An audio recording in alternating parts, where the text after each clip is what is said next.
Bada bing, bada boo. There are not going to be many, if at all any, opportunities in life in which you have the chance to have a fight that involves $10 billion. These are fights that only billionaires have. You're talking about when a major corporation is trying to buy another smaller company for $10 billion. And even those types of transactions are rare. It's likely impossible that any of us are going to find ourselves at the end of a $10 billion fight. And usually it's over companies, it's over land, it's over something. It's not over a birthday card that you may or may not have written an old friend for their 50th birthday. Slipped into page 165 out of a 200-something birthday book is this drawing of a silhouette of what is likely a woman's upper body. You can see the curves of the neck. There's no head. It's almost like a vase. And then the shoulders, there's no arms. You have these U-shaped little cups for the breasts and curves for the rest of the woman's body. And inside of the woman's silhouette, it's typed out. It's almost like if you were to read a script for something. It reads, voiceover. There must be more to life than having everything. And now it says, Donald. Yes, there is, but I won't tell you what it is. Jeffrey. Nor will I, since I also know what it is. Donald.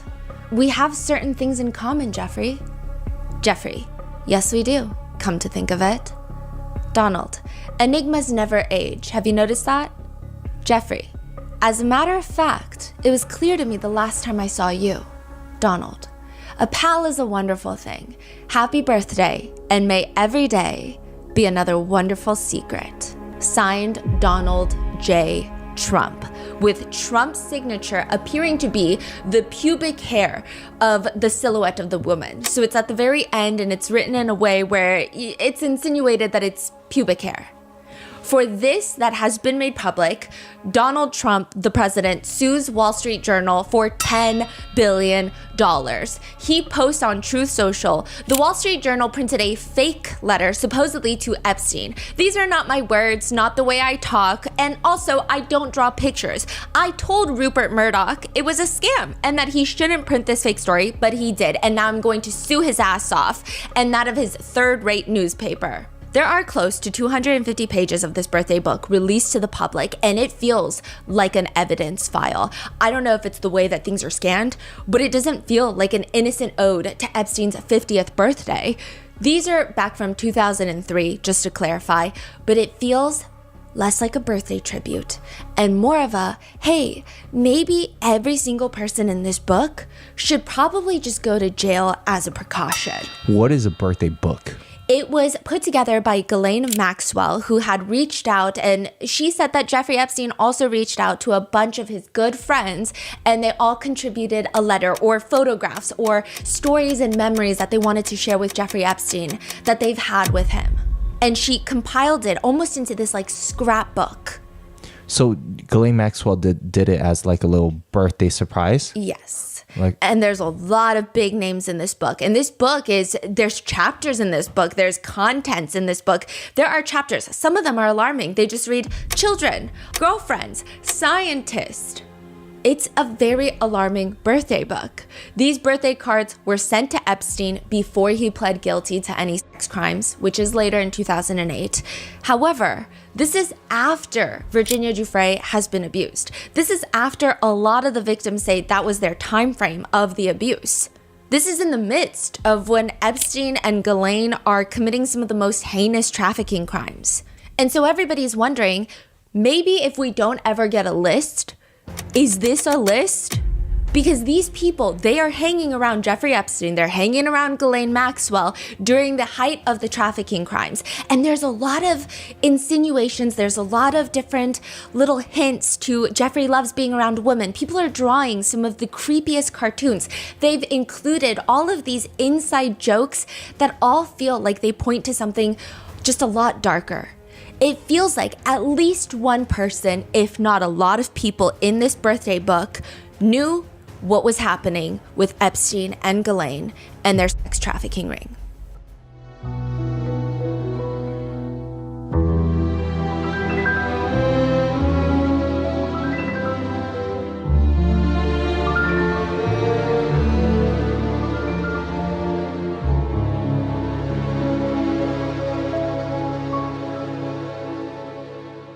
We would like to thank today's sponsors who have made it possible for Rotten Mango to support the Coalition to Abolish Slavery and Trafficking, aka CAST. They are the United States' largest provider of comprehensive direct services to survivors of trafficking. This episode's partnerships have also made it possible to support Rotten Mango's growing team. We'd also like to thank you guys for your continued support. As always, full show notes are available at rottenmangopodcast.com.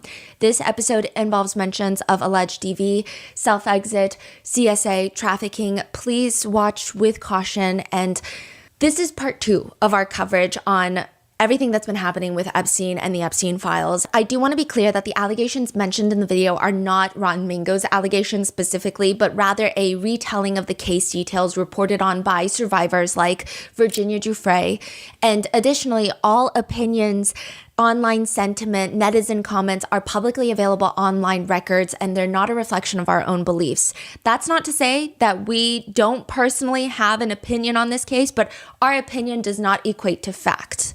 Please note, we are not accusing anyone of anything, and unless proven in the court of law in the United States, everybody is innocent until proven guilty.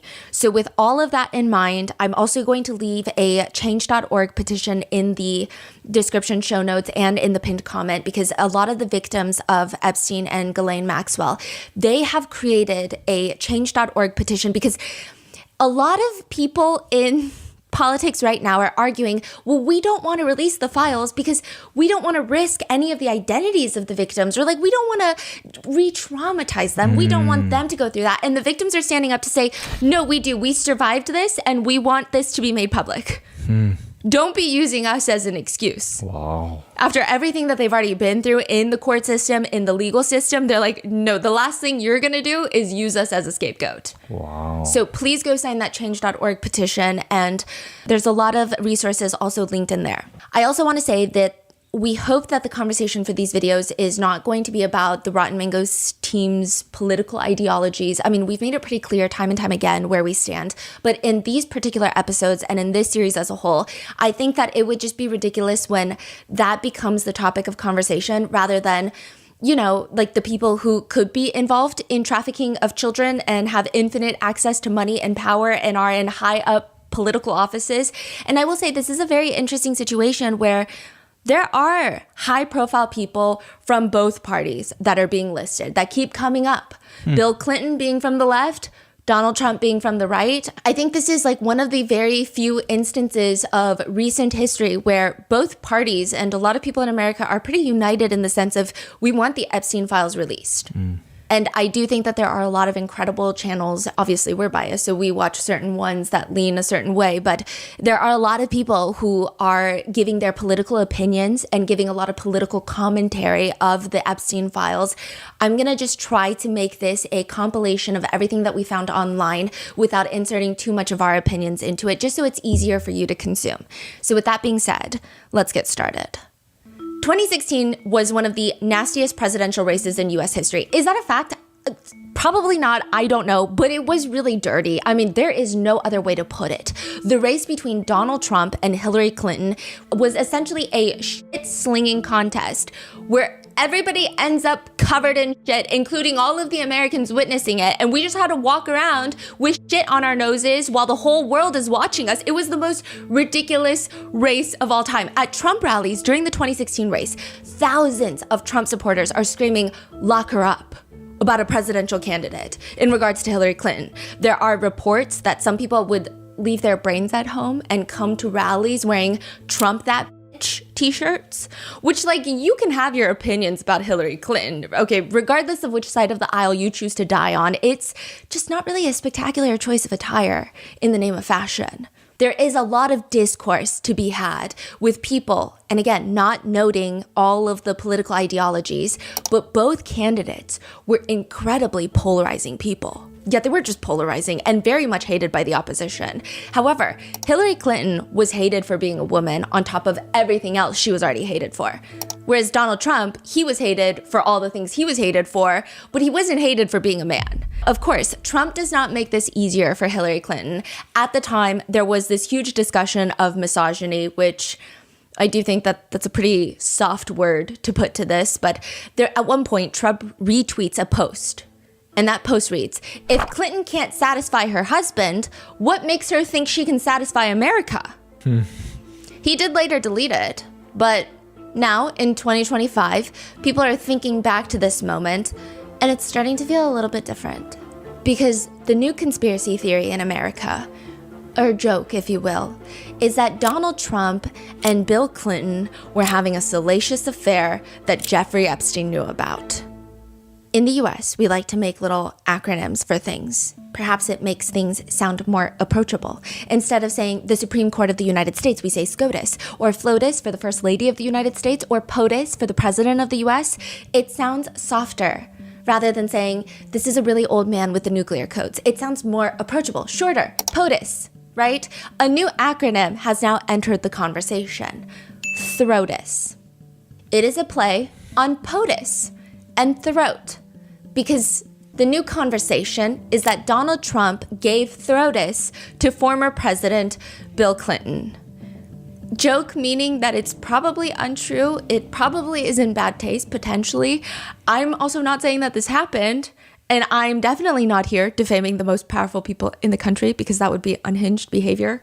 There is an email that has been released by the House Oversight Committee between Mark Epstein and Jeffrey Epstein. Jeffrey Epstein has a brother named Mark. Mark is emailing Jeffrey Epstein in 2018. So this is 1 year before Jeffrey Epstein dies. How are you doing? A while back, you mentioned that you were pre-diabetic. Has anything changed about that? What is your boy Donald up to now? At this point, it's 2018, so this is during Donald Trump's first presidential term. Epstein responds, all good, Bannon with me. So Steve Bannon is going to be a name that comes up very frequently during all of these Epstein files if you're starting to get into sorting through them. Steve Bannon was Trump's former chief strategist. He later had a falling out with Trump briefly. At one point, Trump does start calling Steve Bannon Sloppy Steve. I think they're buddy-buddy again. It's unclear. I feel like there's a lot of hot and cold in the administration, so I can't even tell you how someone feels about another party. Steve Bannon was in jail for a good 4 minutes also. A lot of these people have been in jail. 4 months, but same thing, 4 minutes, 4 months. Something notable is that January 5th, Steve Bannon goes on a podcast and he says, Wait, quote, January 5th of this year? No, Oh. January 5th. He goes on a podcast and he says, All hell is going to break loose tomorrow. tomorrow is January 6th. Oh. The comment leads Bannon to be subpoenaed during the investigation into the January 6th insurrection. Bannon shows up and is like, hey, so I don't have to tell you guys anything. And the long story short story version is that Congress is not having it. They throw him in jail for contempt. When he starts serving his sentence, he dramatically calls himself a political prisoner, quote, but I am proud of going to prison.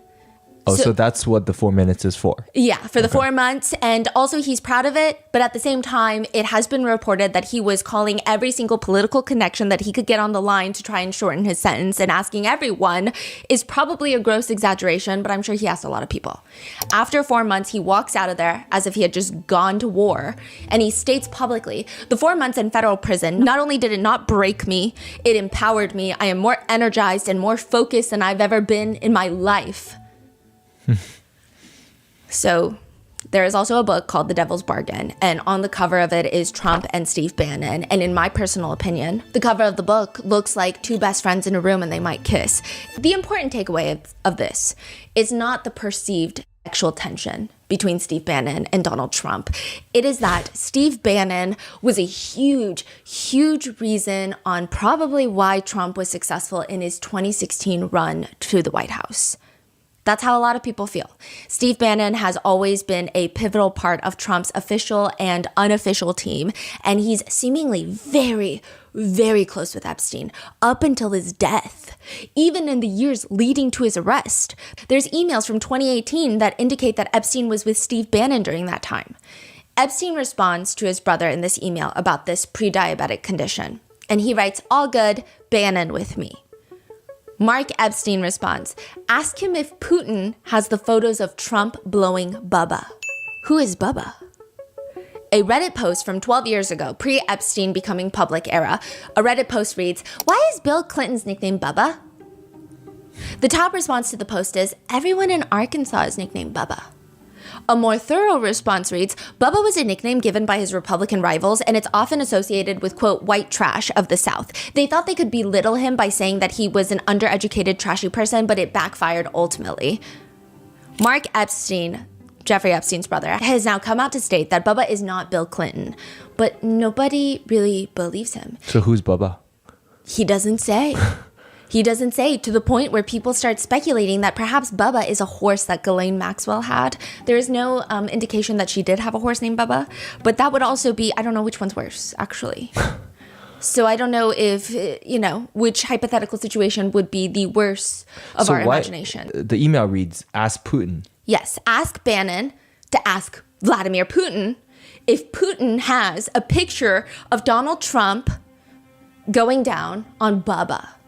And so a lot of netizens have taken it even a step further to say that during a lot of points, it appeared that Trump has been fairly friendly with Vladimir Putin in degrees in which a lot of American people don't understand during the war over there. And so they speculate, well, maybe Putin has something on him, such as a picture of him blowing Bubba. Is this online conspiracy that I don't subscribe to, because I don't subscribe to anything, because I am just not a litigious person, is what I have to say. But nobody believes any of this. Nobody believes Mark Epstein. Nobody cares if it's not the truth, because they think it's funnier if it is the truth. The comments now read, this was Trump's first taste of the presidency. Another comment reads, it was never Monica Lewinsky under that desk. But is the country really melting their frontal lobes because of a likely joking email referencing two presidents? Because it's likely, even if there is a picture, perhaps it's edited. Perhaps it's a photograph of a painting. Perhaps it's not what we think it is, right? Are we really having a meltdown over this? Well, there is a lot more to it, a lot more. Like how for Epstein's 50th birthday party, both Trump and Clinton are rumored to have submitted their letters for Epstein, wishing him the happiest half-century of life. There's not a lot of ways to make a birthday present feel ominous or creepy, but this birthday book feels like evidence. I wish I could go page by page with you, because every page that we were studying, the RM team and I, we felt like we could spend a day deep diving into every single page in this behemoth of a birthday card. Just send a gift card next time. Some of the well wishes start off a little bit more normal. One of Epstein's friends asks their house astrologer, because they all just have these people laying around that they pay, a house astrologer, about what to make of Epstein. And that gets included in his 50th birthday book. The analysis from this house astrologer reads, a fiercely intelligent, highly complex individual for whom the accumulation of great wealth is no problem, prefers working in private, or better yet, utter secrecy, emotionally complicated, can run hot and cold, can lose interest in the blink of an eye, and as an added bonus, beat the current masters at their own game. That's in the birthday card. Other people have included pictures of Epstein that they like. Like one of him is in a darkly lit bathroom. The walls appear to be covered in like a dark colored wood. The entire tub is lined with dark colored steps. And the most frightening thing is that the bathwater is barely bubbly. It's barely covering Epstein. It's just lukewarm water and he's marinating in it. He's just floating around in it like an overcooked shrimp. He's got one hand supporting his head, but it's also just giving him this air of Wait, what is this? It's a photo? Of Epstein in a bathtub. There's like a so photo many shoot? photos. Please go watch the video version on YouTube. It's just like a candid photo. Someone sent him a photo of him as his birthday card? Yes. It could have also been Ghislaine, who had been sprinkling in a bunch of photos everywhere. Oh, I see. And so he's got his other arm holding up some sort of pamphlet that he's reading. And the caption to this photo reads, "Waiting for my foot massage." Because Jeffrey Epstein loves a good foot massage. Something he allegedly had in common with Prince Andrew. A few pages down from that, you have a picture of Epstein laying on his side on a hotel bed. He's using the landline. It looks like he's calling for room service. And he is in nothing but a tiny, itty bitty Speedo, and he just looks like a cheeky motherfucker. And there's just so many of these photos that have been released in this birthday book that we have never seen before. There's another picture of Epstein and a bunch of his guy friends where Epstein is on the very right side of the picture. He's looking up at the camera through his lashes, and he looks like he's having all these dark thoughts. And the accompanying message reads, "Almighty Jeffrey began to get that look in his eye. He was cooking up something either evil or at least deadly. I always hoped he wasn't spurred to action by my action. The unforgivable, immortal sin of getting married." So this is a picture of Jeffrey Epstein at his friend's wedding, and he looks pissed off and he looks annoyed. There's just Wait, so this is released recently? Yeah. Oh. Yeah. Oh, I see. Yeah, it's recently. And these are things, because I know, by the time you're watching this, it's been probably a few days since the pictures were released. The new pictures of Epstein's Island. There's a picture where there's like a dentist chair and all of these face masks that are hanging on the wall. Some people are speculating that there were recording devices behind the face masks. Some people are just confused at what this man's, I don't even want to call it eclectic, but just like weird style is. There's meeting rooms where there's words on the chalkboard that are like power, wealth, deception. It's just what kind of meeting are you having in this room? There's a few other very creepy, unsettling pictures, but I would say that I don't know if these are even creepier than his Manhattan townhome pictures. These are kind of what people that have been tracking the Epstein files or the Epstein case for a really long time are expecting his properties to look like. But this birthday book, when it was released, it was just fucking shocking. I don't think anyone expected this. Do you know like all the people who wrote all the cars? Like are they addressed there?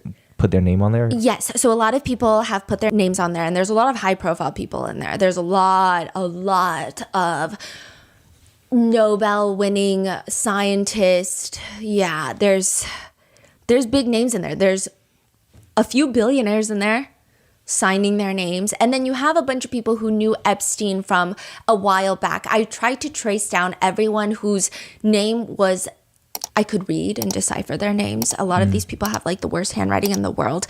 And most of them are very well known, very prominent. And if not, they're still very wealthy individuals. Like they would be real estate moguls in Dallas. They're maybe not a billionaire, but they're still very prominent figures in their communities. So lots of high powered people. And there is just a lot of humor in this birthday book that doesn't seem that funny, but I guess to them it's hilarious. One is written by Epstein's childhood friend, and this is before Epstein only hung out with people that make 8-9 figures a year. But the card includes some of these small stories that they experienced with Epstein, of memories that they share. And one reads, "Castaway Volume 1. I was porking some girl in bed, and then Jeff brings in the maid to make the bed. She left screaming and never came back. We're both in bed, porking some girls. I said, 'What do you think?' while he's shoving penicillin down my throat." What is that? So you don't get certain STDs. Huh. "I spent the whole day without speaking English. Jeff told everybody I was raised on a boat in Brazil. When I came out of the bathroom brushing my teeth, I spit the foam out on the floor, and Jeff says, 'That's how they do it in Brazil.'" What? These are just like little short stories of all these memories people had with Jeffrey Epstein, and they're just weird. Just weird. Another one reads, "Two very young girls, probably 17, were riding in my father's caddy, Park Avenue, top down, smooching it up in the car, drop dead laughing." It seems like they were probably very young as well. I don't know if they were 17. I don't know if they were 19 at the time. But this story indicates that they were very young. Another friend of Epstein writes a letter reminiscing about the good old days, if you will. And they write, "Stories of chronic UTIs, prostate massage, orgies, ice skating in Prospect Park with Terry and me and Warren with scarves on our heads so we could skate during couples-only music." I mean, all of this has elements of red flags, but it's not inherently terrifying. But like any nightmare, I think the further you go down into this book, the creepier it gets. It almost feels like half the people are... It almost feels like they're writing in code.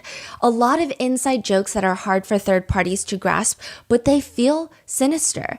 And some of the more terrifying pictures come from around page 114. Epstein has a what appears to be like a woman's stocking over his head. So it's pretty see-through, but it's kind of smushing his facial features together. But you can see his face, and he's holding a gun, or what appears to be a gun, in his hand. He's got one buddy next to him who's wearing a ski mask with just the eyes cut out, and the accompanying message reads, "Finally, at the home of our friend." Let's call him Mr. Brown. Jeffrey unveiled his plan. To some, it may have seemed to get rich quick scheme, but to me, it was pure genius. Rob and kill was the name of the plan. The first victim, redacted. So this is redacted before it's released. I'm assuming it's a victim's name. The first victim to be attacked and brutally plundered. Parentheses. Would she want more than that? What is wrong with these people? What is going on here? On the boardwalk in Venice Beach, broad daylight, the dastardly thieves were never caught. And then they write in the next paragraph, I retired from, quote, the life, but I recently read an article in New York which led me to believe that my old friend, Mr. E, had continued on and become an industry leader. An industry leader in the kill and get rich quick scheme that they were just referencing? Rob and kill is the name of the plan? Then another letter goes all the way back to when Epstein was born. The letterhead reads, from Johnny Boy Kafka. Dearest Jeff, 50 years old, you really have had an amazing life. Amazing because of where it started and when it started. Paula and Seymour are Jeffrey Epstein's parents. And this guy goes into just write in really crude detail of how Epstein's dad did things to Epstein's mom to conceive and get her pregnant with Jeffrey Epstein. Yeah. And then he starts writing about the time that they both had their first times with a woman. And Kafka writes, my first was I spent the summer with Lloyd and Andy working at Playland Arcade. It was with Lloyd's girlfriend. Then he just goes to lay it on thick for Epstein, writing things like, never worried, always confident. That aspect of your personality, of course, coupled with your brilliance and intellect is what made you who and what you are today. That don't give a shit attitude, your calculated aloofness, your sense of humor, and most importantly, that confidence came to you early on. You began to realize you could get away with shit, that chicks and people in general were schmucks. You sensed that you were sharper and more astute than most, especially the ones who had women, money, position, and power. This is just a childhood friend? Yeah. So now you're 50. No sweat, Jeff. You look great. You're probably in the best shape of your life and you're not slowing down one bit. There's not a day that goes by that I don't think about you. So Jeff, even though we don't speak that often and our lives don't intersect, you really are a part of me and I will always be grateful for the great times we had. You don't know it, but you're my kid's role model. I will always have the fondest memories of our past, and I can honestly say that they were the best years of my life, even though I could never get laid. Eternally and with love, Johnny Boy. But most terrifying is that this birthday book has an entire chapter dedicated to, quote, children. And these were written by children that a lot of netizens have been speculating are his ex-girlfriend's children. Ex-girlfriend being somebody that is now probably worth like billions of dollars. So I don't even think we should name them because there's no way to prove that these are their children. Their faces are blocked out, but there is writing that seems like the children are writing things like Uncle F, and it has been stated in a lot of documents that the children of his ex-girlfriend, please go watch the last episode, they would call him Uncle F. So Jeff, but without the J. But there are a lot of pictures. There's a whole page of a child that's probably under 10, and she's playing the piano. She's posing in her pajamas. I mean, it's hard to tell if there's anything sinister about the pictures. I don't think that there are, because, you know, there are necessary redactions being made.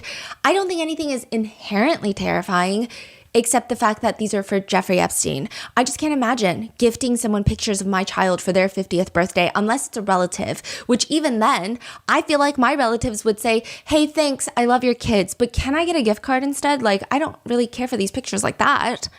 Why would you want your child to write letters to Epstein? In one disturbing child drawing, there are 5 people crying at the top, and the caption reads in giant crayon scribbles, "Here comes the bride, all dressed in white. Where is the groom? He's in the ladies' room." What? Yeah, and right under that, you have a children's drawing that I feel like could end up in some sort of child psychology textbook. You see 3 figures, 2 adults and 1 child. The 2 adults look like they're about to dance. They're facing each other. The adult on the left has the shadow of another child inside of them. So is this person pregnant? They eat the child? I don't know. I mean, this is, I guess, artistic expression. It's up for interpretation. And then you have a small child dancing in between them. And then in another hand-drawn picture, which appears to be done by crayons, it's unclear if this was done by a child or an adult.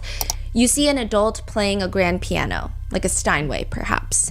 And behind them are these windows with these thick green curtains, which a lot of people have been cross-referencing with multiple of Jeffrey Epstein's properties, and it could be plausible with multiple of them. There are rows and rows of these plush-looking pink chairs, almost like the ones that you would see at like a wedding banquet. And they're all lined up with what appears to be other adults sitting on those chairs watching the pianist. But at the feet of the piano on the ground, there is a little child just laying on the ground. The card with it reads, "Jeffrey, look at this drawing. Picture the scene without the audience. The girl sleeping on the floor, I believe, had shorter hair then. Does it bring you back memories?" That is creepy. Wow. Yeah. Because I also feel like people are assuming that none of this is going to be made public. If there was a funny situation where, hey, remember your best friend's kid fell asleep because your piano skills were so bad, and then they started farting it up while they were asleep, like, I feel like you would write about it. This is so cryptic that it's just weird. Yeah. Wow. Throughout the entirety of this so-called birthday book, that again just feels like it belongs in an evidence bag sealed, there are, well, probably unsealed for the public, but there are many references to Epstein and his many girls, with one even including a New Yorker-esque cartoon that says, "I've done a lot of soul searching, and I've come to the conclusion that I should be thinking less about money and more about naked women and biomathematical research." And on that theme, someone writes Epstein a birthday card filled with a bunch of mathematical equations, which I cannot break down for you. But on that very page, there is a distinct handwritten note, and it says, "F and only F would ask, how fucked up are your kids?" F as Jeffrey, or We don't know. That's what I'm saying. They're so cryptic for no reason. Yeah. And it's so weird. I feel like these are things either you really have to have a different way of thinking or different hobbies in life. It feels like when people are trying to be edgy. It's like if you were to get 20 just like 17-year-olds that are trying to be edgy and you're like, hey, write some cryptic shit and then put it in a book, this would be what comes out of it, because it feels really ominous for no reason. Later, the card reads, "I'm thinking of all the great times we had together. You know you will always be my very close friend, even though we don't see each other so much anymore." In another chapter titled Girlfriends, one birthday card reads, "Jizzies." So at the very top it says, "Jizzies, definition, a highly excited and distracted state of mind." The card has multiple redacted photos that could be intimate photos. It's hard to say if they're consensual adult intimate photos or if it's CSAM. I don't know. And I don't even know if these are intimate photos, but I imagine because anytime there are pictures of women, they will redact the face but keep the clothed body. So, but the whole thing is redacted. So unless it's like a very close-up of the face, I'm not sure. Once you hear the accompanying message, I don't think that you're going to think it's a face. So it reads, "To a collector of more than beautiful minds, he whom appreciated architecture, undulating landscapes, beauty marks." There's a whole story written on the left side near these redacted photos, and it says, "I understood years ago, after Ghislaine came to the Palm Beach horse show looking for what I thought was a horse, that she was on a mission for a collection of breast photos, a compilation, of course, for you. I came to see you some months later, and you told me to take my top off. With the usual Epstein smile, you looked at my breasts and said, 'Yeah, I was right. Memory served you correctly. The beauty mark was on the right breast. One quotable memory to a true friend with whom I have shared many complicities. I love you and wish you the best next 50 years. But also, horse show Ghislaine Maxwell is going out on a mission to get... Virginia Giuffre stated in her book that for one of Epstein's birthdays, Virginia Giuffre wanted to get him a watch because he really likes watches. And so she really, at this point in her time, she's saying it's very conflicting because on one hand, she starts seeing them almost as parental figures because there would be moments where at the island, there would be days where nothing happens and they would get popcorn and they would lay around the couch and they would watch Sex and the City together and they would just have normal conversations. And so these types of moments would convince her, and she's a child at this point, that this is a normal family. And she would almost convince herself, just get through the bad parts so that you can have the good parts with them, like watching Sex and the City and just having a good day and eating dinner together. Those were like the okay parts. So she was thinking, maybe I could get him a watch. And Ghislaine smirked at her and said he wouldn't want a watch from you, basically saying there's no watch you could afford that he would ever wear. And so she says, but I have a better idea. Virginia states that Ghislaine took nude photos of her to add to his trophy collection. By this point, Virginia Giuffre had already seen all of the pictures of CSAM that he collected, and that he had this little room with a hidden door in his Palm Beach estate where all of the pictures were framed up on this wall, and it's clearly CSAM, and he ran out of space because she's saying that there was just boxes upon boxes of more photos in that little hidden room. So every wall's covered. Yeah. Wow. And there is another part in his New York mansion that there were pictures lining his staircase of naked women, and it seems like they appear to be a little bit older because they're just out in the hallway. But the one in the Palm Beach estate in this hidden room, Virginia Giuffre says, I mean, these are girls. Wow. Now, for the New York one, they could still be girls. They could still be children. We just don't know. I guess it just wasn't as obvious, perhaps. Right. So it's kind of like this questionable, I don't know. Wow. So it does seem like whoever this person is, it could very well have been a child at the time that Ghislaine had gotten pictures of her chest to give to Epstein. Another letter from a girlfriend of Epstein reads, "My dear Jeffrey, I can write about how I want to cut you into bird head pieces and chew them between my molars until I suck all the blood and juice out of you. No stew, just raw. Or I can write about how you never cease to amaze me with your kindness and generosity to so many whose lives you've touched in several ways." Another card from a former assistant of Epstein's, which the fact that this is written by a former assistant should make this all the more alarming. And this is not to say that it's alarming on the author's part. It's alarming on Jeffrey Epstein. And it just reads, "Before Jeffrey, I was 22-year-old divorcee working as a hostess in a hotel restaurant. After Jeffrey, I now live in New York City. I have traveled to," and they list like 20 different countries. And then more importantly, continues on, "I have met Prince Andrew, President Clinton, the Sultan of Brunei, Donald Trump, Antonio Verglas," which is I think a New York City photographer, "Naomi Campbell, Stephanie Seymour," who is a model and an actress, "Peter Brandt, an art collector, Kevin Spacey, disgraced actor, Wow. Chris Tucker, Diana Ross, Michael Jackson, and brilliant scientists, lawyers, and businessmen."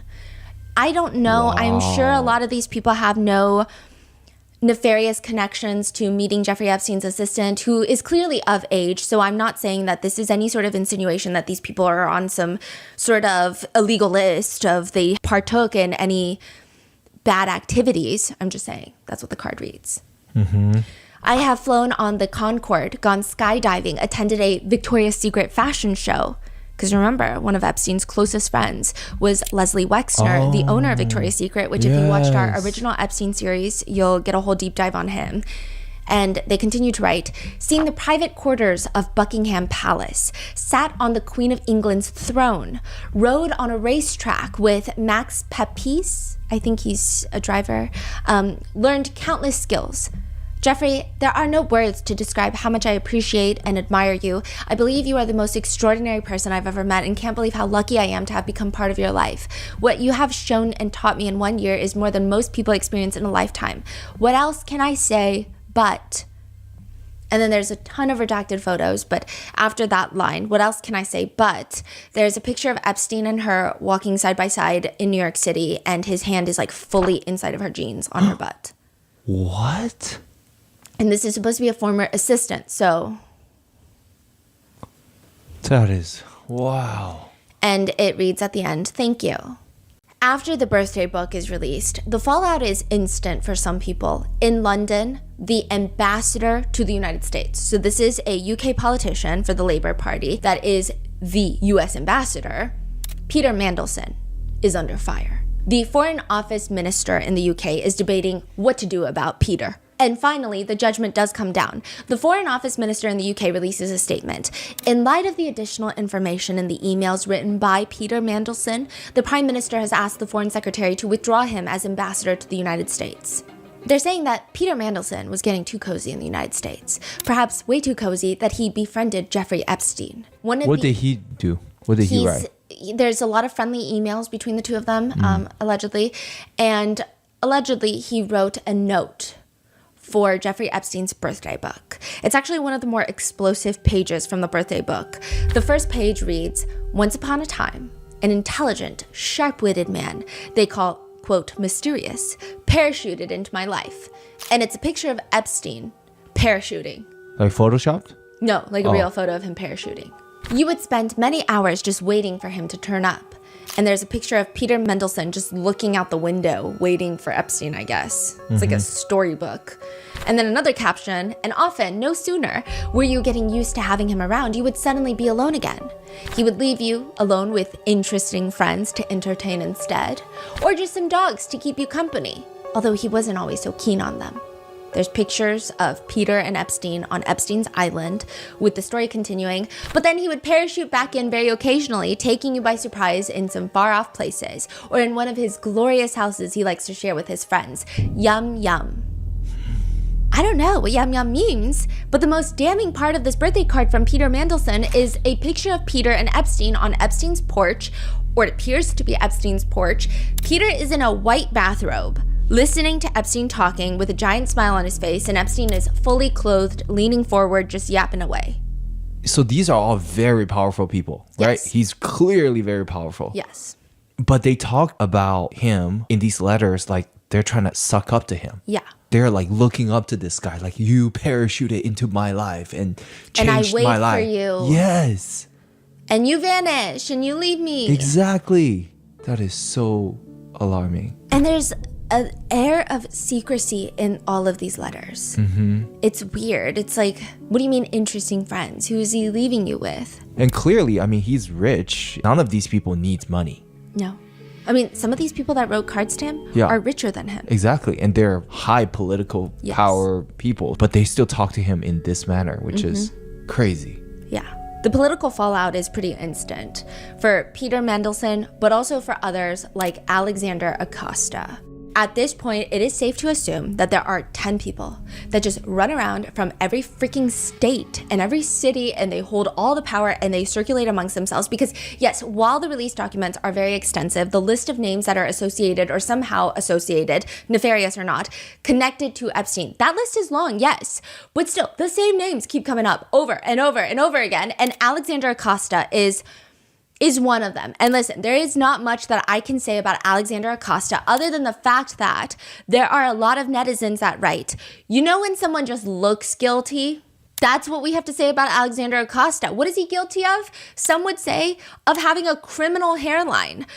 But that sounds a little mean, so I'm not the one saying it, but I'm just saying his hairline is kind of wacky. But Alexander Acosta, if you are to believe netizens, he is the one that let Epstein get away. In the early 2000s, an investigation is opened into Epstein, which we originally covered in our original Epstein series. The Palm Beach Police Department, they start investigating. They report it to the state DA's office, the Palm Beach DA's office. By that point, they have several underage victims who state similar things happened to them, that they were recruited by their friends in high school. Do you remember she was found with like $300 in her bag? It was a whole thing. Now, the case goes to prosecutor Lana Bello Havoc, who holds a grand jury proceeding in 2006. and she's going to indict Epstein, or at least that's the whole point of a grand jury proceeding, is to see if you can indict somebody. This is the state case. Lana Belohavoc, she works for the Palm Beach County State Attorney's Office. She takes this to the grand jury. She brings in 2 alleged underage victims of Epstein, and for 4 hours, these victims are telling the grand jury everything that happened, and the prosecutor is supposed to show the grand jury, look at the crimes, look at the impact of the crimes. Do you believe these victims? Because I do, so we should go ahead and indict this individual. That's the whole purpose of the prosecutor. That's like their one mission. One attorney for the victim later comes out to say, they basically tanked their own case. It was atrocious the way they handled it. The prosecutor, Lana Belohavoc, she essentially treats the victims, the witnesses, as the defendant. She blows it up by essentially cross-examining her own witnesses. Intentionally or just underqualified? What is going on? Most people think it's the former. They think that you cannot be that underqualified. She blows it up by essentially cross-examining her own witnesses, showing them their own social media posts, which obviously makes That's crazy. total and complete sense that somebody's social media post should have a correlation with their ability to be victimized. That makes total sense if you just walked out of a doctor's office with a lobotomy. She would say things like, hey, on social media, you post about shoplifting and you write on social media that you're 18 years old and you make $250,000 a year. The victim is like, yeah, because it's a joke. Like, you just write things on social. I mean, it's social, especially this is like back in the day when social media was not as big as it is now. People would just make up storylines on social media. Everybody was anonymous. Everybody was like a Tumblr anonymous poster. Yeah. So she's saying that calling them a liar? Yeah. And like, who's to say that you didn't tell all these adults that you're 18? She's 15 years old, by the way, and she probably looks 15. That's crazy. All my friends do that because it's kind of funny and random and stupid. That's a direct quote. And then the prosecutor, after the victim shares that she was brought in to massage Epstein and that he offered to pay her more money if she let him use a toy on her, she says yes because she didn't feel she had a choice. Now, mind you, she's 15, so yes is not yes. She cannot consent. And in a further attempt to showcase her intellect, she accuses one of the witnesses, one of the victims, of being a sex worker. You're aware that you committed a crime. Now I am. I didn't know it was a crime when I was doing it. I guess it's like prostitution or something like that. That's a direct quote from one of the victims. Her attorney later states, it just reaffirmed what we always knew, what was happening, is that the state attorney was afraid to prosecute Epstein and that they tanked their own case by attacking their own witness during the grand jury proceeding. It was almost like the grand jury proceeding was an attempt to prosecute the teenagers and ignore Epstein. Another victim tells the grand jury, he was well aware of my age from the very beginning. To which the prosecutor asks her again, you understand that you, in effect, were committing prostitution yourself? Yes. What happened after that? So because this is like the most horrendous grand jury proceeding, the panel returned a 1-count indictment for solicitation of sex work that does not specify that the victims were minors. So this is like nothing. You go to a brothel in a state where brothels are not legal and you're a John. Epstein gets arrested for that one state charge. He gets booked and then promptly released on bond because this is like nothing, especially in the state of Florida. And the only good person in this entire story is the Palm Beach police chief. He's pissed about the whole thing. He witnessed this whole thing. Yeah. He calls the FBI. He's like, nope, I'm not doing this. Hey, Florida can't do it. So can you bring in the feds, do something? The FBI opened an investigation. They find 34 confirmed minors. And when I say confirmed, the minors are all sharing their stories of, it's hard to say legally confirmed because you'll see why. Confirmed minors who report that they were victimized by Epstein and Ghislaine. They find a ton of pictures in Epstein's house as well, like the CSAM. The case goes to the feds in the state of Florida, and it's led by none other than, at the time, U.S. Attorney of the Southern District of Florida, Alexander Acosta. Appointed by then President George W. Bush. He was at least initially known for being aggressive on high-profile cases, specifically dealing with the cartel. But nobody will remember him for any of that. They will remember him for what happened to Epstein, because it will come back to haunt him probably for the rest of his life, and it honestly should. One victim tells the Miami Herald that Epstein was preying on 14-year-old girls without homes, without parental figures. They were in rough situations. Ghislaine could just sniff them out. She was just preying on them to bring them to Epstein as some sort of gift or a product. And these kids, they're 14 years old. So they're telling Alexander Acosta and the feds all of this. What do the feds do? What does Alexander Acosta do? He goes to Epstein and offers him a deal, a plea deal. Now, plea deals are not in itself negative. A lot of victims will say that they actually appreciate plea deals because they don't want to go through the stress of going through a trial. The most important thing is the prosecutors work with the victims. They never present a plea deal without telling the victims first. Ah, I see. Yes. Now, I don't think a lot of people have been calling this a sweetheart deal. I don't even think sweetheart does this situation justice. It's basically a get out of jail free card with potentially unlimited uses because Ghislaine in 2025 wants to use this card now. She thinks this is a Costco card. She thinks this is like a day pass to a spa. She thinks this is a free use coupon. What does she want? Oh, okay, I'm going to get into it. But she's saying that this specific deal should make it that she cannot be in jail right now, prison. Allegedly, there were multiple meetings between Epstein's defense attorneys and Alexander Acosta at hotel breakfast restaurants. Now, Epstein had two main defense attorneys working. Alan Dershowitz was one of them. And then the other guy, he worked for this massive law firm where Alexander Acosta was previously a partner. So I'm assuming that they at least know each other or they run in the same circles or they're best buds. We don't know, right? It may seem that they're all cozy with one another. And Acosta offers up what most people would say, a deal that's way too good to be true. I feel like if I heard anybody get offered this deal, I would say, I don't think so. I think it's way too good to be true. I think you're going to get screwed over. Unless you're a very wealthy man in America. Then for you, this is a reality. This is the minimum. Acosta identifies 36 underage victims and he drafts up this massive 53-page indictment. 53 pages for the indictment. But instead of indicting Epstein, instead of discussing what the victims want to do or doing the right thing and taking this to trial and hoping that the judge throws the book at Epstein, Acosta proposes this. Hey, Epstein, plead guilty to state charges. 1 count of solicitation of sex work and 1 count of solicitation of sex work with a minor under the age of 18. What? That's it? Now, this is where the deal gets even sweeter. It's like sickly sweet. I'm going to throw up. The deal stipulates that none of the victims will be notified of the deal. The deal will be kept under seal, and they will dismiss all the grand jury subpoenas, and it will be a non-prosecution agreement, which means that Epstein and his co-conspirators will avoid federal sex trafficking charges as long as he pleads guilty.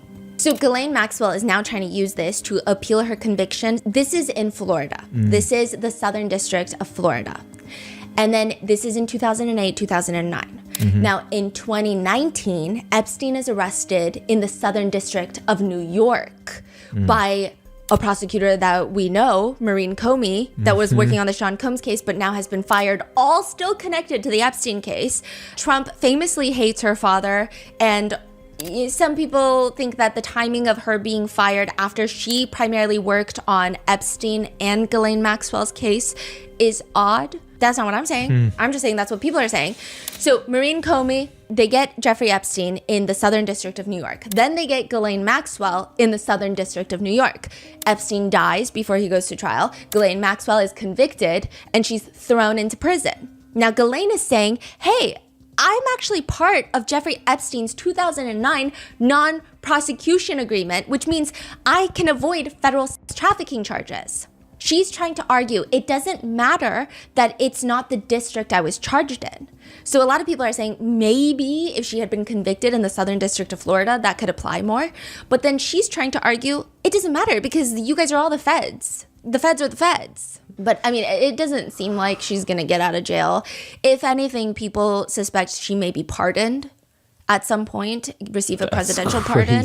But that's a speculation. And a lot of people have opinions even about the speculation. Some people think it's horseshit. Some people think it's very plausible. It really depends. Ghislaine, in her 2025 proffer agreement, says that during the Florida investigations, she wasn't even investigated. Like, nobody reached out to her. She said, I never even received a phone call. That's a quote. Did you receive a subpoena? No. Did the state law enforcement ever reach out to you? No. If that is true, that just goes to show how little anyone investigated or cared for anything. A federal judge will later find this entire deal illegal. Illegal? Illegal in the sense because Acosta did not consult the victims before agreeing to this. There is something called the Crime Victims' Rights Act, meaning victims have the right to be heard on related plea deals, sentencing, and other key developments in the cases that impact them. But a lot of the victims did not even find out about this sweetheart deal until he's like out of prison. Where is he now? The prosecutor. Alexander Acosta, Yeah. he was in the White House. This is in 2008, 2009. Fast forward to 2016, Trump gets elected into the White House for his first presidential term. And he appoints Alexander Acosta to be the Secretary of the Department of Labor. And also, he is a big figure in the Republican Party. He was appointed to be the U.S. Attorney by George W. Bush in Florida. When he gets to the role, he proposes an 80% budget cut to the International Labor Affairs Bureau, which is the division that funds programs to combat child and human trafficking and forced labor. So there was a lot of drama there. In 2019, Acosta is questioned about giving the world's most unheard of deal to Epstein, in which he says, I wanted to help the victims. So many of the victims have come forward to say, hey, so we are so traumatized by that deal. Genuinely so traumatized because nobody consulted us. We lived in fear for the rest of our lives. He got off with a slap on his wrist, and most likely he was victimizing new girls afterwards. So they're like, that was the most terrifying thing of our lives. But Acosta is like, no, I was helping the victims. That's why we intervened. And that's what the prosecutors of my office did. They insisted that he go to jail and put the world on notice that he was and is a sexual predator. He said that if they went to trial, it would have been a roll of the dice because back then things were different. Quote, today we know a lot more about how victims' trauma impacts their testimony. Our juries are more accepting of contradictory statements, understanding that trauma-impacted memories work differently. And today, our judges do not allow victim shaming by defense attorneys. Which, that is not true. He also tries to use the victims as scapegoats, saying that they were refusing to testify, and some of them were even exonerating Epstein. She talks about the victims being scared and traumatized, refusing to testify, and how some victims actually exonerated Epstein. He goes on to shift the blame to the state attorneys, saying, and this is a personal opinion here, but both of them could just spar it out in an arena. I could not care less. But the former state attorney is like, no, it's you. Okay, more or less, he accuses Acosta of trying to rewrite history. And he says, no matter how my office resolved the state charges, the U.S. Attorney's Office always had the ability to file its own federal charges. If Mr. Acosta was truly concerned with the state's case and felt he had to rescue the matter, he would have moved forward with the 53-page indictment that his own office drafted. Which, I don't know why you're on a high horse. You guys are both, in my opinion, idiots. Acosta then tries to argue, I gave him the plea deal because I didn't think that the trial, it would have been risky. But he says, you know that work release program where for 13 months he had work release, so he was basically not in prison? That was BS. That's what Acosta says. And so this work release was complete BS. And I've been on record as far back as 2011 saying that it was not what was bargained for and it was not what we expected. Look, no regrets is a very hard question. And so you always look back and you say, what if? We did what we did because we wanted to see Epstein go to jail. He needed to go to jail. And that was the focus. A lawyer for one of the victims has come forward to say, unbelievable, ignoring the facts of what actually occurred 12 years ago, doing his best to put a good light on a bad deal. It's been reported that Acosta has privately reached out to political allies for PR help about this whole debacle.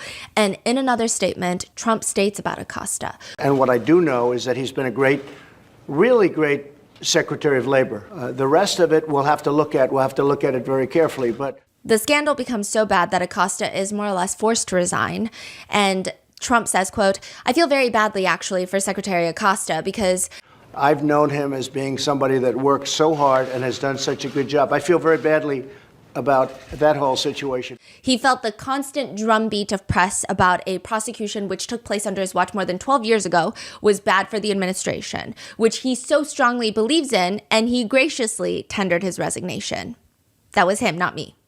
Trump says Acosta will always be a great, great secretary, tremendous talent. He went to Harvard, a great student.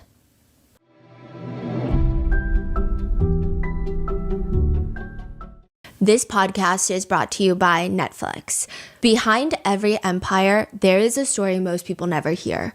Sean Combs' The Reckoning is the documentary on Diddy's rise, reign, and downfall, told through explosive firsthand accounts from those who knew him best in raw interviews and never-before-seen footage. It follows his journey from intern to music mogul and the power, parties, and controversies that came with it. The more famous he got, the more his greed and hunger for power grew. Watch the story of Sean Diddy Combs. Sean Combs, The Reckoning, now playing only on Netflix.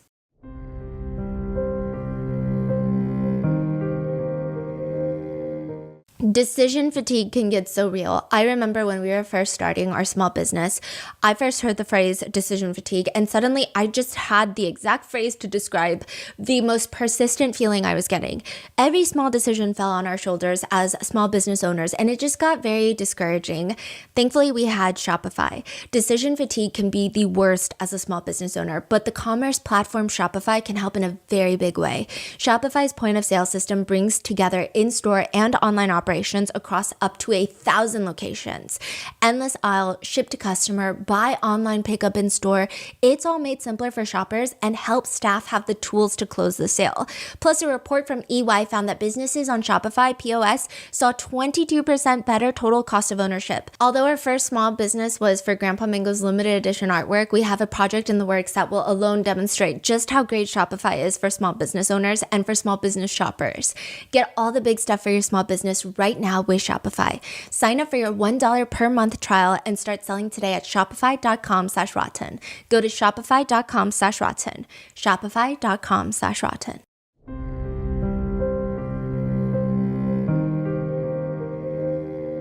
Then you have Pam Bondi, who is the Attorney General of the US. If you listen to our recent Luigi update, Pam Bondi's doing a lot of stuff that is, I think, going to get her in trouble. I don't know. What do I know about the law? What do I know about anything, right? But she's just, for someone who is the Attorney General of the United States, every lawyer tells you to shut up.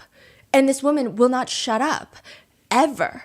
Like, ever. She's got an opinion about everything. And like, legally speaking, I feel like she takes no precautions for the Luigi case. I mean, she could jeopardize a lot about that case. So regardless of how you feel about Luigi Mangione, she's jeopardizing the case for the feds. It's a mess. It's a mess. And so she decides earlier this year that it's just way too calm. The administration is bored. They've only been making global news every other day with another incident, but this time she's just going to blow the door open. This is where the whole is there not files starts happening.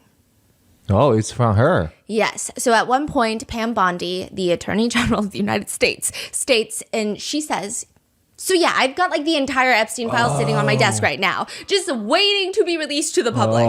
She says that she has gained possession of the Epstein files and, quote, it's sitting on my desk right now to review. That's been a directive by President Trump. It's sitting on my desk right now to review.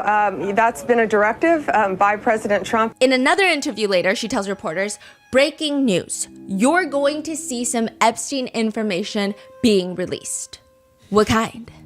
A lot of flight logs, a lot of names, a lot of information.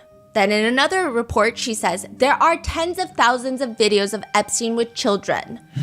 Or CSAM. Also to the tens of thousands of video, they turned out to be child porn downloaded by that disgusting Jeffrey Epstein. Child porn is what they were. Never going to be released, never going to see the light of day. And then nothing is getting released. Tens of thousands? Yes. So this is where I think that this was a very objectively dumb thing to do. I don't know how else to say it. The Epstein files has always been a huge MAGA talking point. Trump used it a lot during his presidential races, even this one, to say that the Democrats are covering up for predators like Epstein. They won't release the files. They're hiding things. And Bill Clinton's name has always largely been attached to Epstein in some way, shape, or form since this case started gaining traction. So there has been a lot of, and Clinton is clearly a Democrat, so the right has kind of spun it in a way of like, this is a Democrat issue. He is connected to a lot of Democrats. He's friendly with a lot of Democrats. And even up until until his death, he was friendly with a lot of high-powered Democrats. He donated to a lot of Democratic causes. I don't think that Epstein was politically aligned to anyone. I think Epstein was aligned with Epstein. I think when you read his emails, he switches up his tone depending on who he's talking to. He can be Republican one day, he can be Democratic the next day. It's whatever benefits Epstein. However, it does seem that he leans a little more left. He's never been like a strong Republican. He's never had a lot of Republican friends. And that might just be that Ghislaine Maxwell just has more connections to the party on the left, right? It's always been like a MAGA thing to release the files, drain the swamp, clean the swamp. And Pam Bondi is like, I got all the files. So of course their own MAGA base is like, then do what you said you were gonna do. Release them. And then they don't release them. In fact, the DOJ announces, hey, so there's actually no more files to be released. There is no Epstein list. Yeah, so I don't know what you guys are talking about. And so, of course, the MAGA base is like, what do you mean? Then what was on Pam Bondi's desk? Like imaginary files? Are we hallucinating manila folders with giant confidential slapped across them? And then they just vanish as if they're props from like a wizarding movie? More contradicting is that the head of the FBI, Kash Patel, he goes on to the Joe Rogan podcast and he says, what videos? Okay, he doesn't say that, but he basically says that. It's actually more conflicting.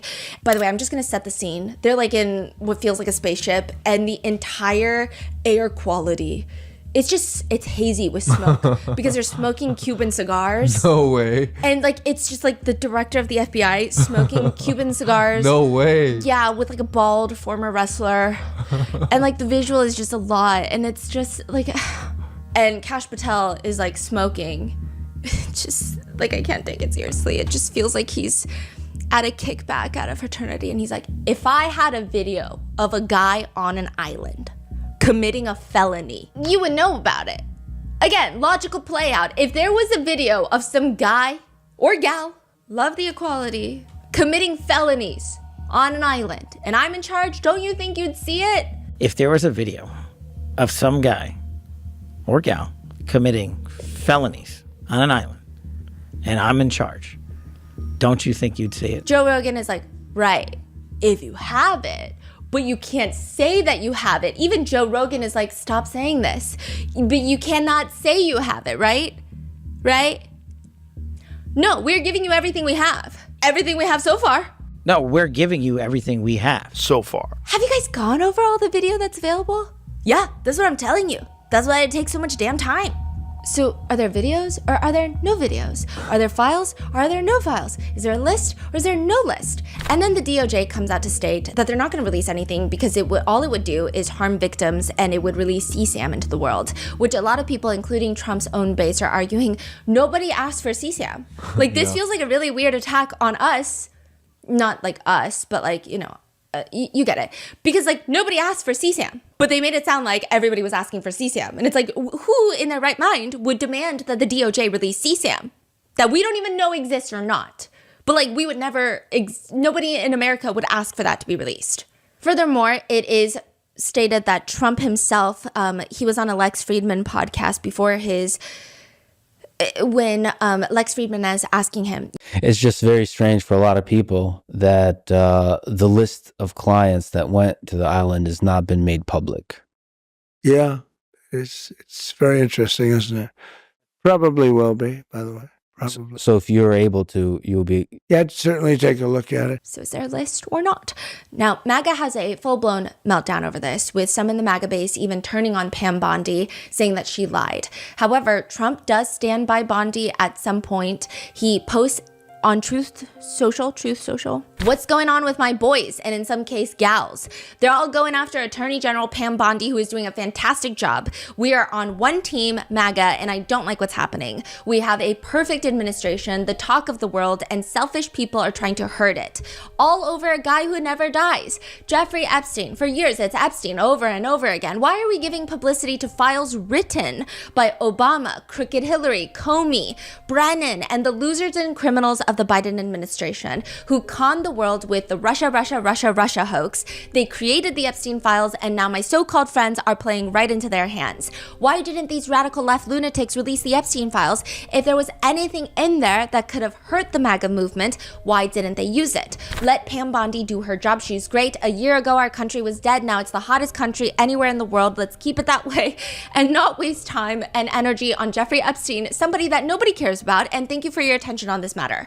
So in one post, people are arguing, okay, so now you're saying that the Democrats wrote the files, but then you're saying, why didn't they release the files? But if they wrote it, but then also, like, let's say hypothetically, the Democrats created these files and wrote it and forged it and lied about a bunch of Republicans being on there, why would they not have released it before Biden was out of office? Because it's not like a surprise attack that he was out of office.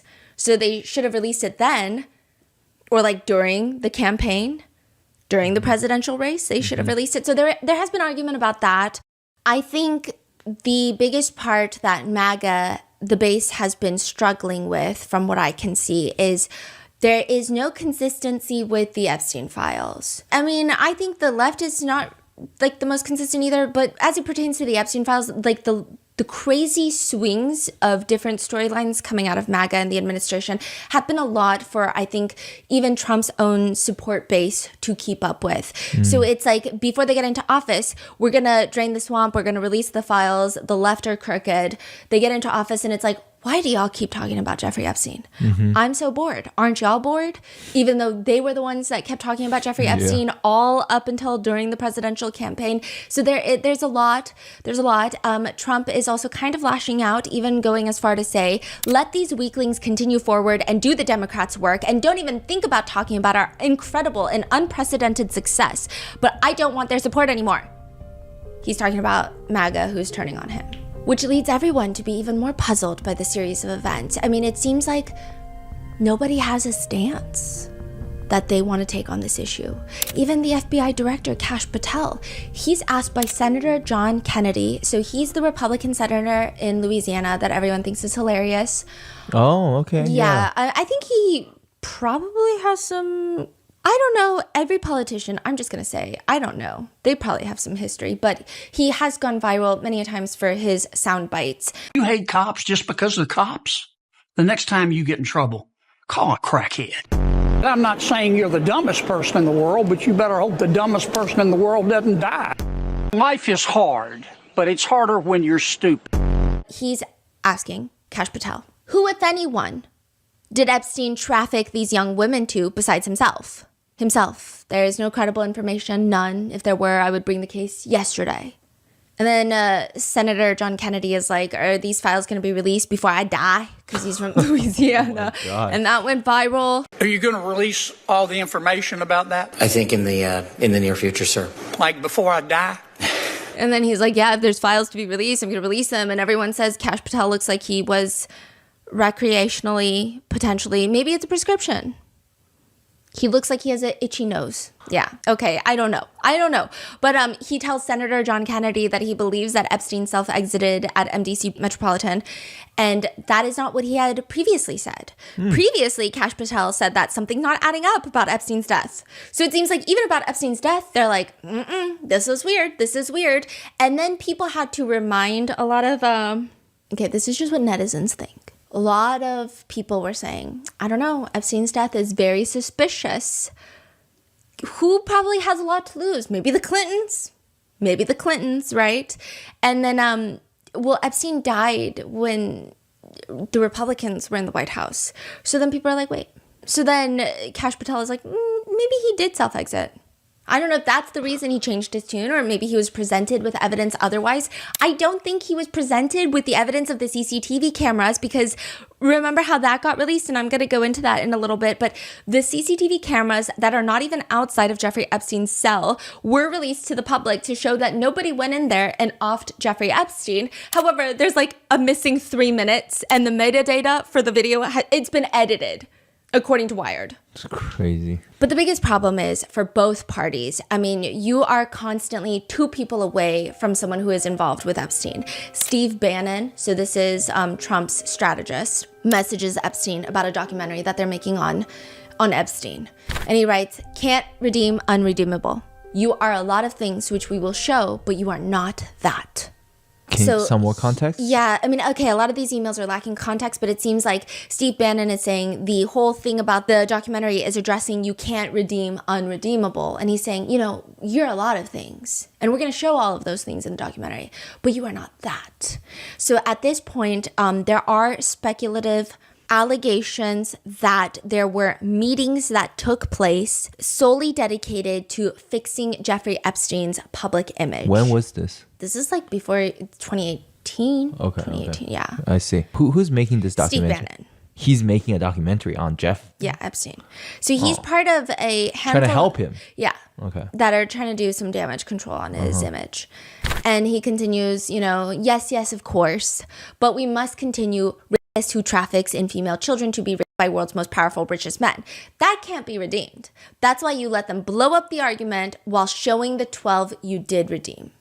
I don't know. Showing the 12. Yeah, these are all like cryptic.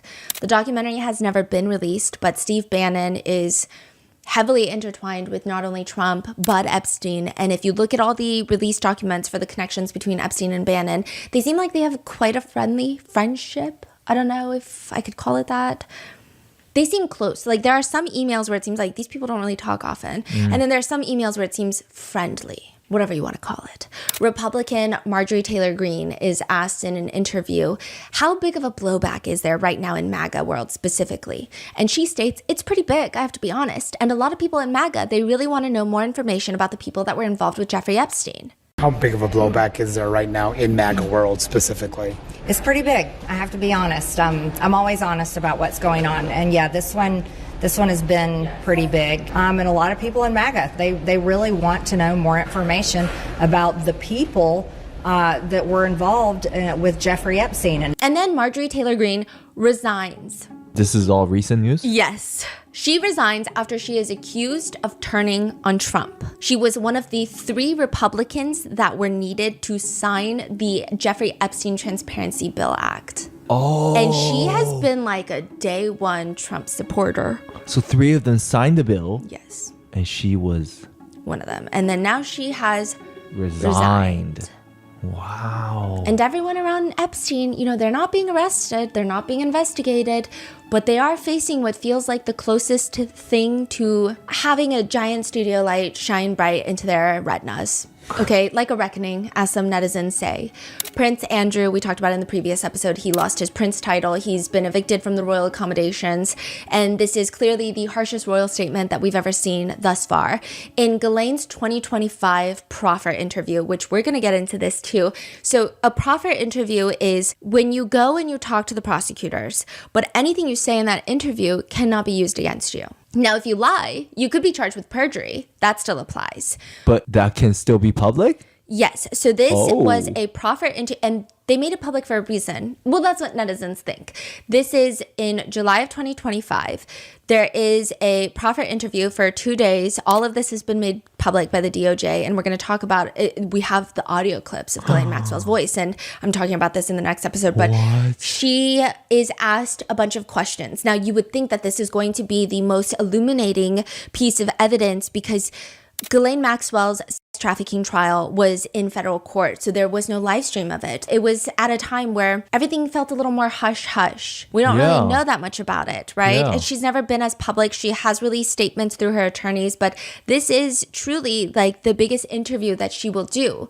However, the person that goes in to do the interview is a man named Todd Blanche. Todd Blanche, before he became the deputy, the official title is losing me, so he's like the second in charge in the DOJ. Just know that. Okay. He was actually previously Trump's personal attorney. Which means? I mean, Ghislaine is knows just like... these people? Ghislaine is just like, President Trump is a great man. And this is all made public at a time when MAGA base is turning on Trump. There's a lot coming out, the birthday book, emails, Bubba, like lots of things are coming out. And it seems awfully convenient that Ghislaine is suddenly interviewed and she is saying great things about President Trump and stating that he truly has no association with Epstein in any sort of sinister or nefarious way. And then instantly after, okay, instantly is a crazy word. Soon thereafter, Ghislaine Maxwell gets moved to a low security prison where they don't even have a fence. What does that mean? Like, it's barely a prison. It's like a dorm. And you say she has a pet? She did, there's like a puppy program, and apparently that she would like watch the puppies, but she has been banned from that. But in this 2025 proffer interview, so anytime I reference the proffer interview, it's talking about this. And there are certain times where, I mean, anything Ghislaine Maxwell says you need to take with probably as much salt as there is in the Pacific Ocean, but anything to do with politicians in power, I would even take it with extra salt.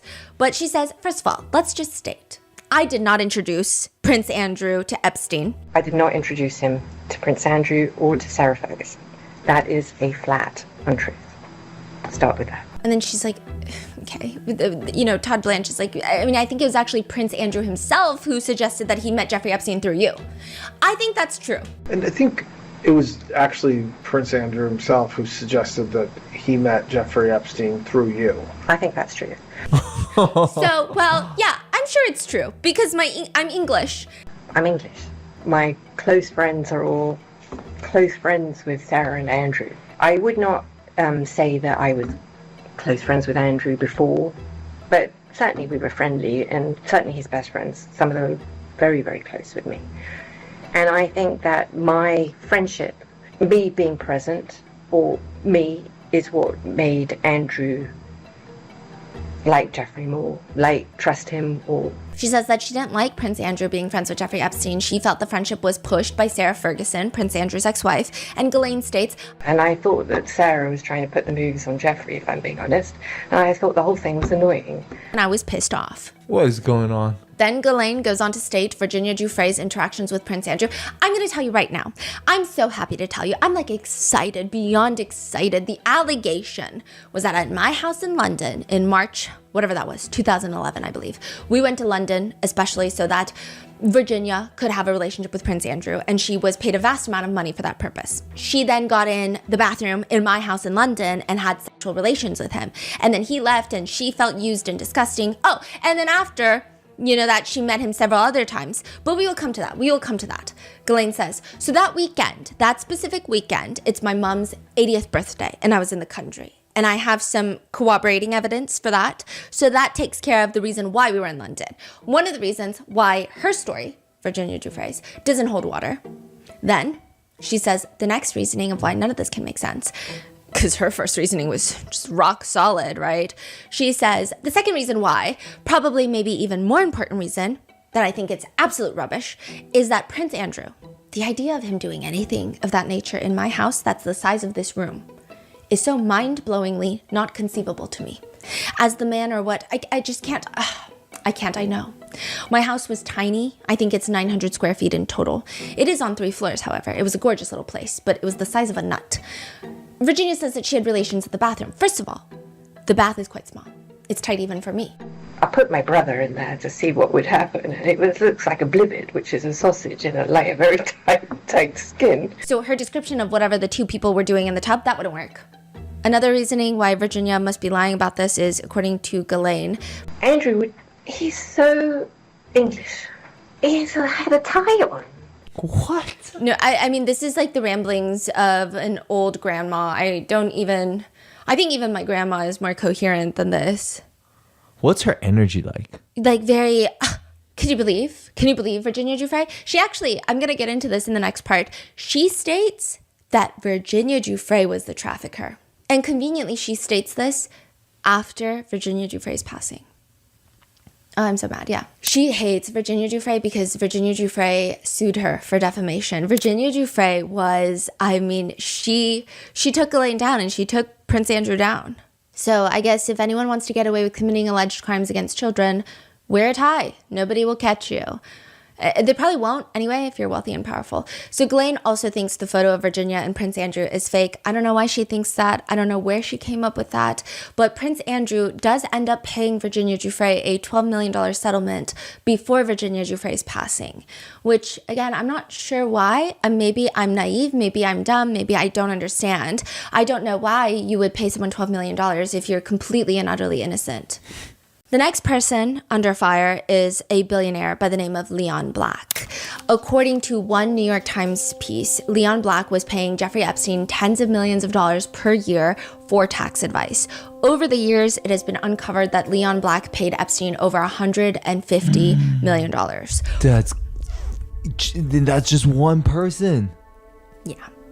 For what? I guess that depends on who you ask. Leon Black will tell you that it was strictly for tax and estate planning services. I didn't finish college either, so this is not me being snobby, but Epstein is a college dropout felon. Like, what do you mean? There are literal law firms that are built on tax planning for billionaires so that they can get away with paying as little taxes as possible, and they will not charge you $150 billion. Eventually, Leon Black decides it's too much, and he decides that he does not see the ROI anymore, which leads to him seemingly pull away from Epstein, and Epstein starts throwing a fit. Here is a step-by-step list of what not to do when you want to get paid tens of millions of dollars. Call the other employees of the person paying you waste of space and accuse them of creating, quote, dangerous messes. And then call your boss's kids the R word.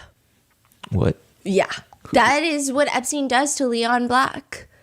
And just starts grilling him. And Leon Black, I guess, had a very interesting perception of Jeffrey Epstein, even saying things like he was almost like a James Bond villain. Wait, hold on. So what exactly happened? He start just like emailing people this? Okay, so what happened was Leon Black is paying Jeffrey Epstein like $40 million a year. He's gotten paid like $150 million over the year, and Leon Black decides, maybe I don't want to pay you $40 million anymore. Yeah. Epstein just starts grilling him with emails saying, your other tax advisors are creating dangerous messes. They are a waste of space. He's emailing him like, I have to clean up the mess that your R-worded kids created for your estate planning, and I gotta untangle all of this. You better pay me this year. Essentially, more or less. Yeah. And it's very interesting because that begs the question of why would billionaire Leon Black put up with this? Of a random little millionaire grilling him, yelling at him, calling his kids the R word. Yeah.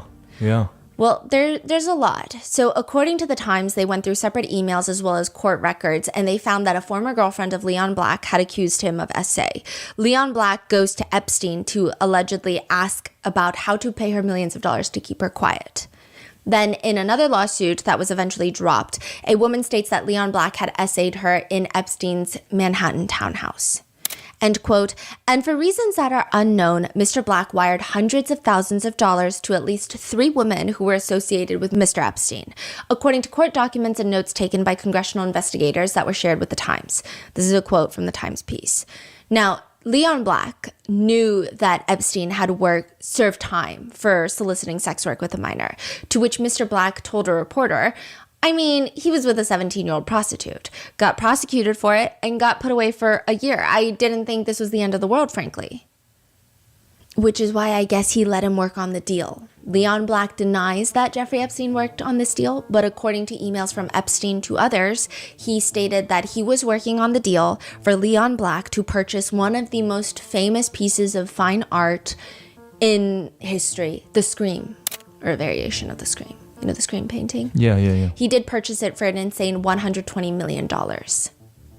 Which, art lover or not, definitely a tax strategy. However, I will say that Leon Black, he does seem to be very much into the arts, to be fair. He was very passionate and obsessive about his job as the chairman of the Museum of Modern Art in New York, which is another position that he gets pushed out of when all of this comes to light. Leon Black was a co-founder of Apollo Global Management, a giant hedge fund. He gets pushed out of that as well because of his ties to Epstein. Yeah, he continues to deny any wrongdoing, not saying that there is any wrongdoing, just that he is consistent in denying wrongdoing. And a spokesperson for Black says, to imply that Epstein somehow had influence over Mr. Black is false and patently absurd. Mr. Black has never abused a woman in his life, and any such suggestion is false. However, if someone is paying you $40 million a year, I just think it's weird. I imagine that if I'm getting paid $40 million a year by somebody, I would have quite an accommodating tone. You want me to climb a mountain? I'm going to go climb a mountain. I'll go do that. But something about this email from Epstein to Leon Black from 2015 strikes me as odd. Epstein writes to him. This is while Epstein's still working for him. correct? Well, he Black? hasn't gotten paid this year in 2015. Okay. He says, I never want to have any more uncomfortable money moments with you. I find it very distasteful. So to be clear, my terms are as follows. I will only work for the usual 40 million per year. It needs to be paid 25 million upon signing an agreement, 5 million every 2 months thereafter for 6 months. This can begin if I'm able to work in January. I will immediately stop work if the payment is not received. That's fucking crazy, you know, because if you're a billionaire and you're hiring someone to do your tax, you can literally hire any human being on this world to do that. Yeah. Meanwhile, Epstein is like, Pay up right now. Don't stop playing around. Like, And I don't want to talk about this with you ever again. yeah. When it appears that Leon Black does not want to pay, Epstein sends another email, according to the Times, that reads, to help out, I'm keenly aware of your current cash position. So I will consider an in-kind payment. Real estate in Miami, art, financing of my new plane, which allows you to spread over years, or of course the preferred cash. Now, that doesn't work either, so Epstein tries threats. If you reflect on your financial life, you have been kept safe, had remarkable results, and no disasters. And then later in an email, Epstein says, of course, regarding any non-financial issues, I will always be there for you and will continue to be the best friend I can be. Which apparently he does. According to the Times, he introduces Leon Black's son to Woody Allen, of all people, to learn about film editing, which that would be the last person I would want my son to spend time with is Woody Allen, but okay. You're that powerful and that wealthy you can't get Christopher Nolan on the phone? I mean, not to get him involved with such names, but I'm just kind of confused why someone would want their son to work so closely with Woody Allen. Now, Leon Black makes an appearance in the birthday book. This is again from 2003, so their friendship lasts from 2003 to at least 2015. And Leon Black writes Epstein a poem. Romantic. There's this portion talking about girls writing 5 decades, or a half century. By birds and by bucks, C's and M's, we don't know, are his keys. Blonde, red, or brunette, spread out geographically. With his net of fish, Jeff's now the old man in the sea. Love and kisses, Leon. And truly, because only 5 powerful people in the world exist. In another email, which appears to be excerpts from Michael Wolff's book, Siege, Trump Under Fire. Now, Michael Wolff is that reporter who hates Trump, but is also like Epstein's best bud, right? And I could be wrong. I did not want to spend the $2 on Kindle to verify that this quote is, but from the email from the House Committee, Oversight Committee, it looks like it's from Siege. It says like Michael Wolff, Siege, and it's a narrative book formatted text. Considering Michael Wolff is not someone that I want to support, I can't be sure it got published in Siege or if it's part of Siege, but it states that Leon Black, who was head of Apollo Global Management, the hedge fund, provided Kushner Companies. This is a family real estate group that was managed by Jared Kushner, Trump's son-in-law, Ivanka Trump's husband, also billionaire. And Apollo Global Management had provided Kushner Companies $184 million in financing, while Jared Kushner's father was in federal prison. So there was a lot of drama during Trump's first presidential term that Jared Kushner was heavily involved in the White House. Remember? And Ivanka Trump was heavily involved, and there was a lot of blowback there. And I think that someone from Apollo Global Management, not Leon Black, I think they were trying to get him some sort of position in the White House. And there was a rift between Trump and his son-in-law because he felt like deals were being done that didn't involve him, didn't benefit Trump. Really? Okay. Is the allegation, is the, I mean, this could be just like a fanfic for all I know. I don't know. Okay. All I know is, I don't know if this is accurate.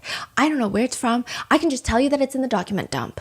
The document dump does not mean that it's factually accurate. These are just... So what does that mean then? It just means that they're all connected. Everyone is all connected to everybody. Right. Okay. So take that as you will. It just feels like there are only 10 people that feed off of each other in the worst ways possible. But like I said, Leon Black denies any wrongdoing.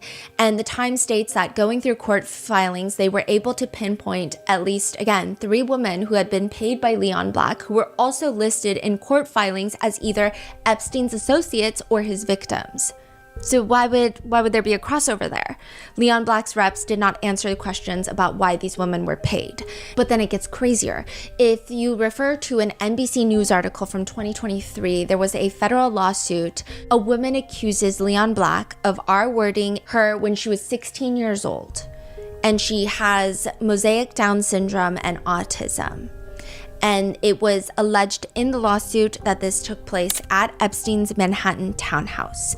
Leon Black's attorneys have called the allegations frivolous and sanctionable, but a huge crossover here is that Doug Wigdor, Wigdor, Cassie Ventura Fine's attorney for Sean Combs' case, Cassie's attorney, is the one that filed the lawsuit, in which Leon Black's attorney states, these vicious and defamatory lies masquerading as allegations have been intentionally manufactured by the Wigdor law firm as part of the firm's vendetta against Mr. Black for vigorously and successfully defending himself over the past 2 years. These allegations about an incident that supposedly took place 20 years ago are totally made up, entirely uncooperated, and as pleaded squarely, violate the statute of limitations. Later, Leon Black and his team will sue Wigdor LLP, the law firm. It's a mess, but yeah, it's just a mess. One other notable detail in the Leon Black saga, though, is that according to the New York Times, Leon Black agreed to pay the Virgin Islands, the U.S. Virgin Islands, where Jeffrey Epstein owned his island, Epstein Island, $62.5 million to be released from any potential claims that could potentially come up from the territory's 3-year investigation into the trafficking ring run by Epstein. So the territory is like, we're going to investigate because he owned an island in the U.S. Virgin Islands, and apparently he's sex trafficking. Uh-huh. So wait, what? So Black paid? So Black is like, I'm going to pay you $60.5 million. And I 16 or 60? 62.5. Uh-huh. And I never want to deal with any of this. And the U.S. Virgin Islands came to a deal. So he's paid a lot of money. Maybe I'm naive. I don't know. That just seems like an unfathomable amount of money. So I don't even know what I would do if I had that kind of money. But I believe if I didn't do anything wrong, I don't think I would just give it up. But that is, perhaps I am fiscally irresponsible. I don't even have that kind of money to give. So maybe I don't know.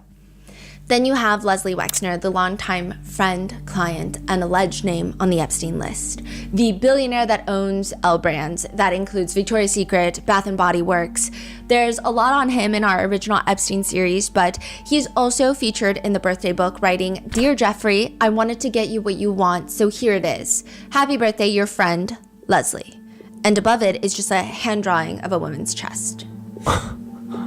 Wow. The birthday book also contains a short handwritten card from Bill Clinton. It reads, Happy 50th. It's reassuring, isn't it, to have lasted as long all across all years of learning and knowing adventures, to have your childlike curiosity, the drive to make a difference in the solace of friends. Bill Clinton. Really? Yeah. Wow. Now, I will say, it's the key word that everyone is picking apart is the childlike curiosity. Everything else, it's compared to other notes in the book, it's not as filled with hidden secrets and feels like innuendos. It just feels, the childlike curiosity is odd. Clinton has been associated with Epstein. To reporters, Trump has also egged it on by saying things like, you should focus on Clinton. You should focus on the president of Harvard, the former president of Harvard. You should focus on some of the hedge fund guys. I'll give you a list. These guys lived with Jeffrey Epstein. They should focus on the fact that Larry Summers from Harvard, that Bill Clinton, who you know very well, and lots of other really close friends of Jeffrey Epstein's, should be spoken about. And they should speak about them because they don't talk about them. They talk about me. I have nothing to do with the guy. You ought to be speaking about Bill Clinton, who went to the island 28 times. I never went to the island. We have no clue if this number is accurate or if 28 just sounds better than 27 or 29. I have no clue, but it is an oddly specific number. And if anyone would know, I would imagine Trump has the power and the clearance to know, but he could also just be pulling it out of his butt. However, Bill Clinton has denied going to the island. And in her deposition from 2016, Virginia does talk about Bill Clinton and how Epstein has traveled quite a bit with Bill Clinton on their private plane, but she was never in attendance. She did attend one dinner specifically with Bill Clinton she was allegedly invited to, and she never insinuates any wrongdoing on Bill Clinton's parts. She never witnessed seeing anything strange, just like she did with Trump. She never witnessed, and that's not to say that she is not being truthful, or that's not to say that nobody else did. This is just what Virginia Giuffre wrote in her book. Virginia states in her deposition from 2016, "It does concern me that Vanity Fair wanted to do a piece on me, considering that Bill Clinton walked into Vanity Fair and threatened them not to write sex trafficking articles about his good friend, Jeffrey Epstein." Like, that was like a thing in her deposition. What? We don't know if this is true. What? We don't know if this is a rumor that she heard. We don't know. What? That's crazy. Then in an email to the ambassador of Turkey, Tom Barrack, Epstein emails Tom, "Send photos of you and child, make me smile." Now, Tom Barrack does have 6 children, but very creepy nonetheless. Tom Barrack responds, "Hope you're good, let's catch up." To which Epstein then responds, "Hope you're good, photos look good. FYI, I receive many calls a week about both Donald, redacted, it's redacted, beauty contest, Mar-a-Lago, etc., and Clinton from reporters. Less so recently with Clinton, but my answers are always, I have nothing to say, or I try to ignore altogether. A few times I have been ambushed on the street with questions, but am more careful now." Why is he saying that to him? I guess to try, I don't know. Some people insinuate all of these as like sly threats. Some people insinuate it as like, "Hey, I kept my mouth shut, reward me." Yeah. And some people just say, "He just sounds weird. And maybe we should not draw anything because we don't know what any of this is." But the most interesting connection between Epstein and Clinton is the painting. In the recent release document, because remember the painting of Bill Clinton in heels and he's sitting in the Oval Office on an armchair with his legs draped over the side. In the release documents recently, Epstein emails someone and that person is redacted, but Epstein tells them, quote, "Hang the Clinton painting in place of the artwork so that people walking by can smile." What? What does Ghislaine say about Clinton? In her 2025 proffer interview, she says, quote, "I went to the White House with Epstein once for, I think it was for a historical, like one of those benefits, and I met the president then. But then like 1,000 other people shook his hand." And then she says that her and Clinton had a very strong mutual friend, the then mayor of Miami, Philip Levine. Philip and the president were very good friends, and Philip and I were very good friends. So I actually was introduced to the president post his coming out of the White House and became friendly with him because of Philip Levine. This is all said very nonchalantly, but you have to remember that Ghislaine Maxwell was present at Chelsea Clinton's wedding, Bill and Hillary Clinton's daughter. So it seems like she's just like, I mean, yeah, we have like mutual friends. I met him at a White House event once, but there was like 1,000 other people. And then once he came out of the White House, you know, we had like a good mutual friend. But like you were present at their daughter's wedding. Then there is the whole email about Hillary Clinton doing naughties with Vince. Vince Foster was a White House council member who there were rumors that he had an affair with Hillary Clinton. And then Vince Foster was found dead of self-exit. So, what? But the email doesn't say anything other than Clinton was doing naughties with Vince, is what Epstein is alleging to somebody. Now, on the other side of the aisle, the other major politician wrapped up in all of this is clearly Trump. Trump has been named in the massive document dump from November at least like a lot of times, hundreds of times thus far. It's pretty evident that Trump and Epstein have some sort of long-standing relationship.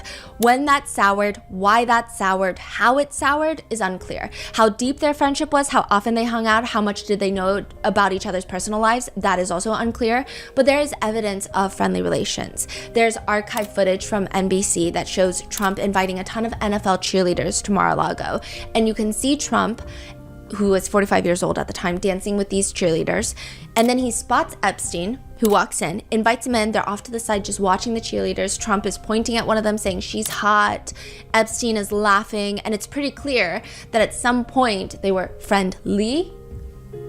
Epstein was present at Trump's second wedding to Marla Maples, but also a lot of people were present to that. So, I mean, they're New York socialites. He was also present at the opening of the Harley-Davidson Cafe in New York. There is a photograph of Epstein next to Trump and Ivanka, as well as Eric Trump, who are very clearly children at that point. They were pictured at events at Mar-a-Lago together, more notably Victoria's Secret events. Victoria's Secret, again, owned by L Brand's Leslie Wexner.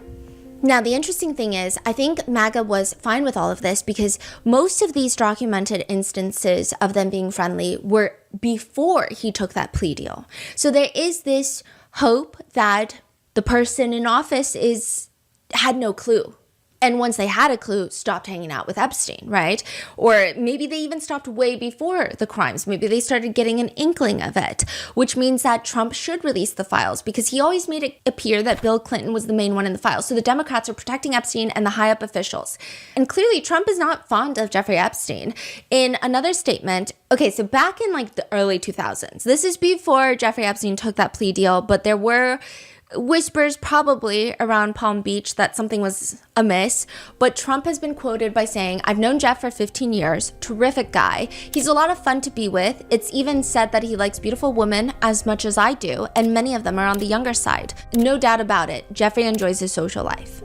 Clearly, now he has changed his tune, which he says things more along the lines of, well, I knew him like everybody else in Palm Beach knew him. I mean, people in Palm Beach knew him. He was a fixture in Palm Beach. I was not a fan of his, that I can tell you. I was not a fan of his. I was not a fan of his, that I can tell you. I was not a fan of his, so... It's understandable that people have questions, but it's weird because Trump starts getting very agitated when people keep asking, stating that this whole Epstein thing is so boring. Why are we still talking about it? Quote, "It's pretty boring stuff. It's sordid, but it's boring. I don't understand why it keeps going."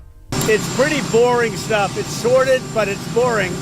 And I don't understand why it keeps going. Which sounds rather defensive for someone who has nothing to do with Epstein. Another time he responds to a reporter saying, "Are you still talking about Jeffrey Epstein? This guy's been talked about for years. Are people really still talking about this guy?" And are people still talking about this guy, this creep? It just seems like a desecration. I will say that in the recent document release, there are a lot of references between Epstein and others alluding to the idea that Epstein has information on Trump that Trump would not want out. In an email thread to Kathy Remler, she's the former White House counsel for President Barack Obama, and she is the current chief legal officer at Goldman Sachs. She sends Epstein a link to the New York Times piece about Trump's crimes. This is in 2018, so this is recent. This is like way after the public knows about Epstein. Trump is in office. He's serving for his first term. Epstein is alive. He's not in jail. Kathy sends this link to Epstein. And the article is just talking about why Trump needs to be impeached. Epstein responds, "I think he makes the argument that it was his, Trump's money, making it not illegal because it's about campaign funds and there was a whole debacle. Though he said he only found out afterwards, ? I will say Jeffrey Epstein is not very coherent in his emails, but he's just kind of like, oh yeah, this is what Trump's team are trying to say. And then he emails, "I'm sure his accountant has flipped anyway. I did talk in detail to Starr yesterday regarding indictments, how Trump can make a deal, special counsel, Clinton's trash can. Yes, Starr, give me more. Yuck." I don't know. Okay, it's just like...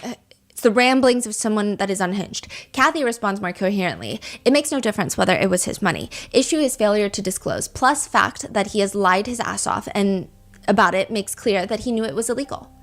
Epstein writes back, "You see, I know how dirty Donald is. My guess is that non-lawyers, New York biz people have no idea what it means to have your fixer flip." Yeah. Then in another email thread, Kathy, again, former White House counsel, emails Epstein, "Trump is so gross." Epstein responds, "Worse in real life and up close." Which these are exchanged in 2017. So, I mean, Kathy would have known that Epstein is also gross. But what is new at this point? Everyone's a disappointment on both sides of the aisle. It really doesn't matter. And if you're concerned that perhaps she didn't know and did not vet Epstein before talking to him, I highly doubt it. But there is another email exchange between the two of them where Kathy says something along the lines of, "Most girls do not have to worry about this crap." So she's talking about how she has to worry about like all of these different things. Anyway, kind of pick me, but Epstein responds, "Girls, careful, I will renew an old habit." Oh my God. Then he goes on to list a bunch of names, random names that are probably not random at all. I think a good chunk of these people probably don't know what he's doing, or they might know what he's doing and they're not going to say anything. But they're not involved. Does it make it right? Probably not. But it's the fact that like he is a professional connector. He knows how to connect everybody. And that's why JP Morgan was in so much shit and they had to fork up hundreds of millions of dollars to Epstein victims, because JP Morgan, the argument is that they should have known that all of Epstein's funds were suspicious because they were working with him even after his conviction in 2009. But Epstein was allegedly introducing them to people like Bill Gates and introducing them to very high profile clients. JP Morgan? Yes. Oh. And there was like one banker that he specifically worked with. I mean, I don't want to say banker, high up executive that he specifically worked with and was very close with, Jess Staley. He's also in the emails where they make a lot of Disney references. They make like Disney princess references, which some netizens think, what is that code for? We don't know. But there was just a lot of drama there too, because I think at one point they wanted him to they were trying to get Jamie Dimon out of JP Morgan and into the White House. So that Jess Staley could take over as chairman of JP Morgan. But that didn't end up working out. Jess Staley ends up getting, I don't know if he resigned, but there was a lot of drama because of the Epstein thing. And then I don't know if he currently is, but he then moved on to be CEO of Barclays. Wow. Yeah, so very powerful people. Yeah. Now, this is very cryptic, but in another text thread that was released, an unidentified person, this is in 2018, so again, a year before Epstein's subsequent arrest and death, they text Epstein, "It will all blow over. They're really just trying to take down Trump and doing whatever they can to do that." Epstein responds, "Yes, thanks. It's wild because I am the one able to take him down." In another email thread, Epstein writes, "Prince Andrew and Trump today, too funny." So this is when Trump went to London and I guess met with Prince Andrew. And then another email, "Recall Prince Andrew accuser came out of Mar-a-Lago." So all of these emails leads people to wonder, is this Epstein just bluffing, or does he really have something on Trump that can end him? And what would he possibly have on the president?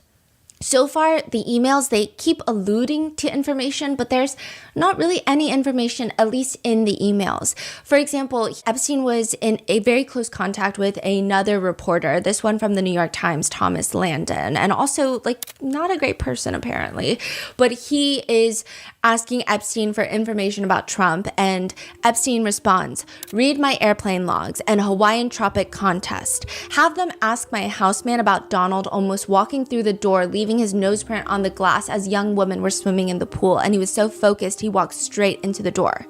Then another email, "Research how he paid for Mar-a-Lago. Matt was his bagman. Trump shuttle, Trump casino. Review SEC filing to see backdates of taking money." Also, Thomas Landon, in my opinion, is a fucking weasel. People make it seem like all of these reporters are messaging Epstein because they're going undercover to take Epstein down.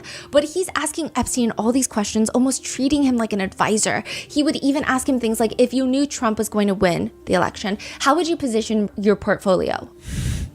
Thomas Landon also asks Epstein if he wants to get connected with the guy who runs SoftBank. The Japanese Yeah. billionaire, yeah. Yeah, and this is full-blown offer from Thomas Landon. It was not requested by Epstein. It's almost like, here you go, let me connect you to another powerful person. Why would you want to do that? Probably not for victims or for the greater good. But what do I know, right? He also asks Epstein for charitable donations. Regardless, the New York Times has since released a statement writing, "Landon Thomas Jr. has not worked at the Times since early 2019 after editors discovered his failure to abide by our ethical standards." So as with everything that is involving Trump and Epstein, the story changes nonstop. Another aspect of that is the ever-evolving storyline of why Epstein and Trump are no longer friends. At first, the story was Epstein was behaving in an inappropriate manner towards a girl that worked at the club, so Trump defriended him. Then the story became that Trump and Epstein got into a fight over a real estate deal, so they had a falling out. Now, the more recent updated version, which is that Epstein poached a girl from Trump's Mar-a-Lago spa staff, which is unacceptable. We know this to now be Virginia Giuffre. But Trump states, Virginia Giuffre? I don't know. I think she worked at the spa. He stole her. He stole people who work for me. I have a great spa, one of the best spas in the world at Mar-a-Lago, and people were taken out of the spa, hired by him. Yeah. I think she worked at the spa. I think so. I think that was one of the people. He stole her. And by the way, she had no complaints about us, as you know. Then at another point, he explains again, people would come and complain. This guy is taking people from the spa. I didn't know that. And then when I heard about it, I told him, I said, listen, we don't want you taking our people, whether it was spa or not spa. I don't want him taking people.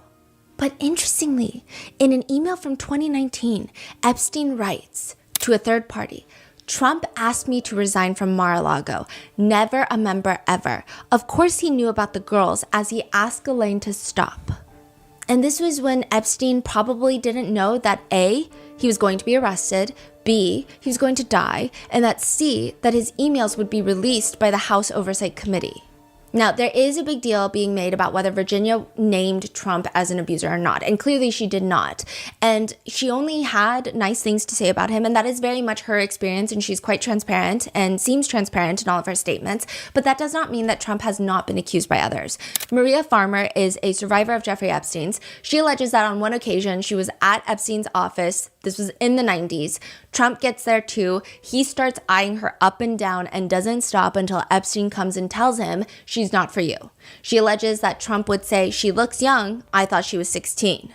Another woman alleges that Trump essayed her at an Epstein house party in 1994 when she was 13 years old. She did drop the case after she started receiving death threats.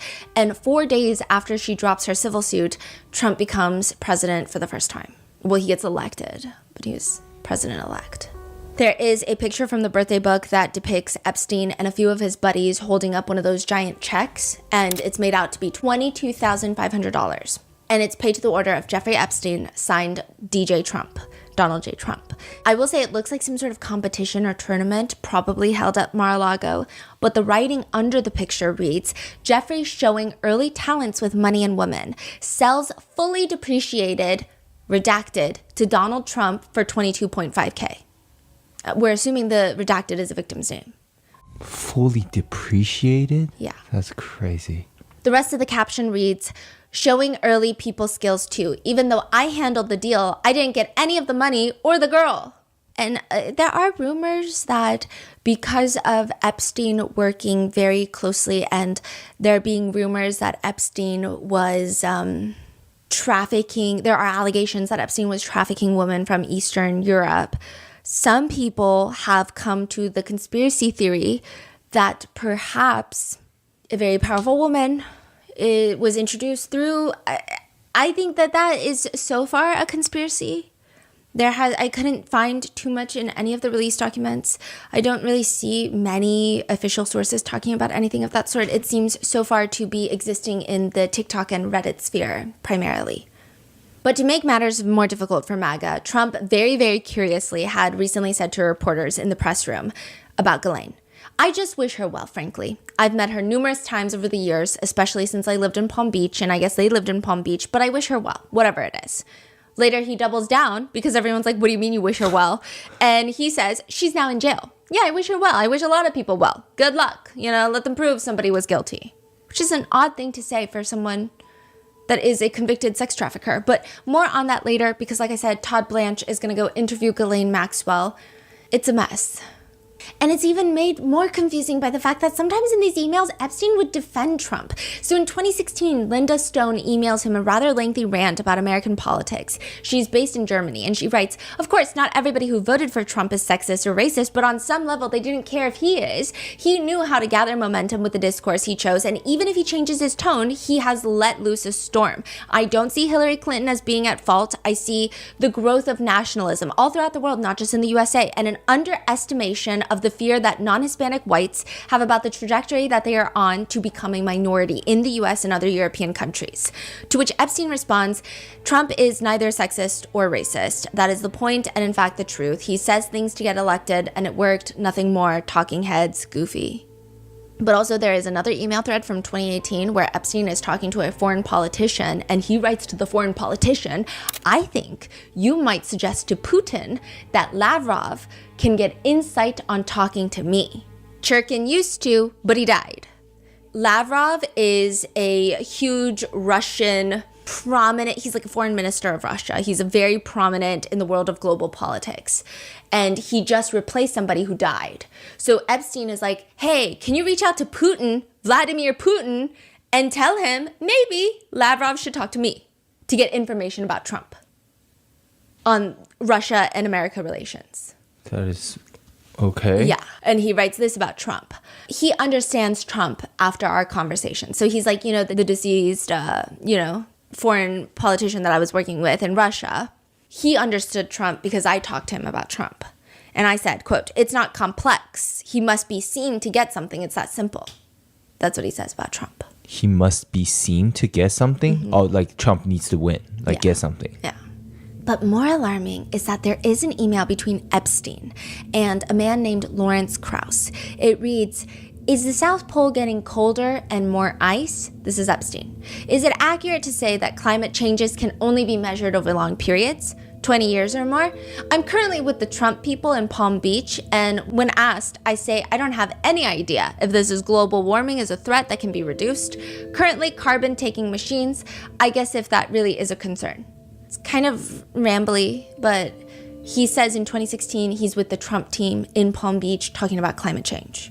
Krauss responds to talk about global warming, but it's odd that he said that he was in Palm Beach with Trump people. There's another email where he insinuates that he's with the Trump crowd. So I don't know if that just means he's with very passionate MAGA individuals such as Steve Bannon, or whether that means he's with the Trumps friends, with people that are not elected, but appointed into the White House, or if he's with Trump himself. I don't know. I'm assuming if he was with Trump himself, he would say with Trump, but I don't know.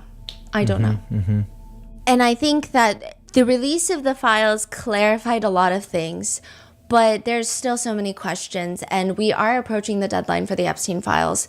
So I guess we'll just have to see where this goes. I mean, this might be the only issue that both parties agree on, to the point where a mile from the White House recently, there were these 2 bronze statues that were erected of Trump and Epstein frolicking together, dancing.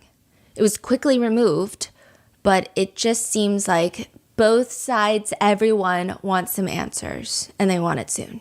So with that being said, that is where we are now with the Epstein files. Let me know your thoughts, stay safe, and I will see you in the next one.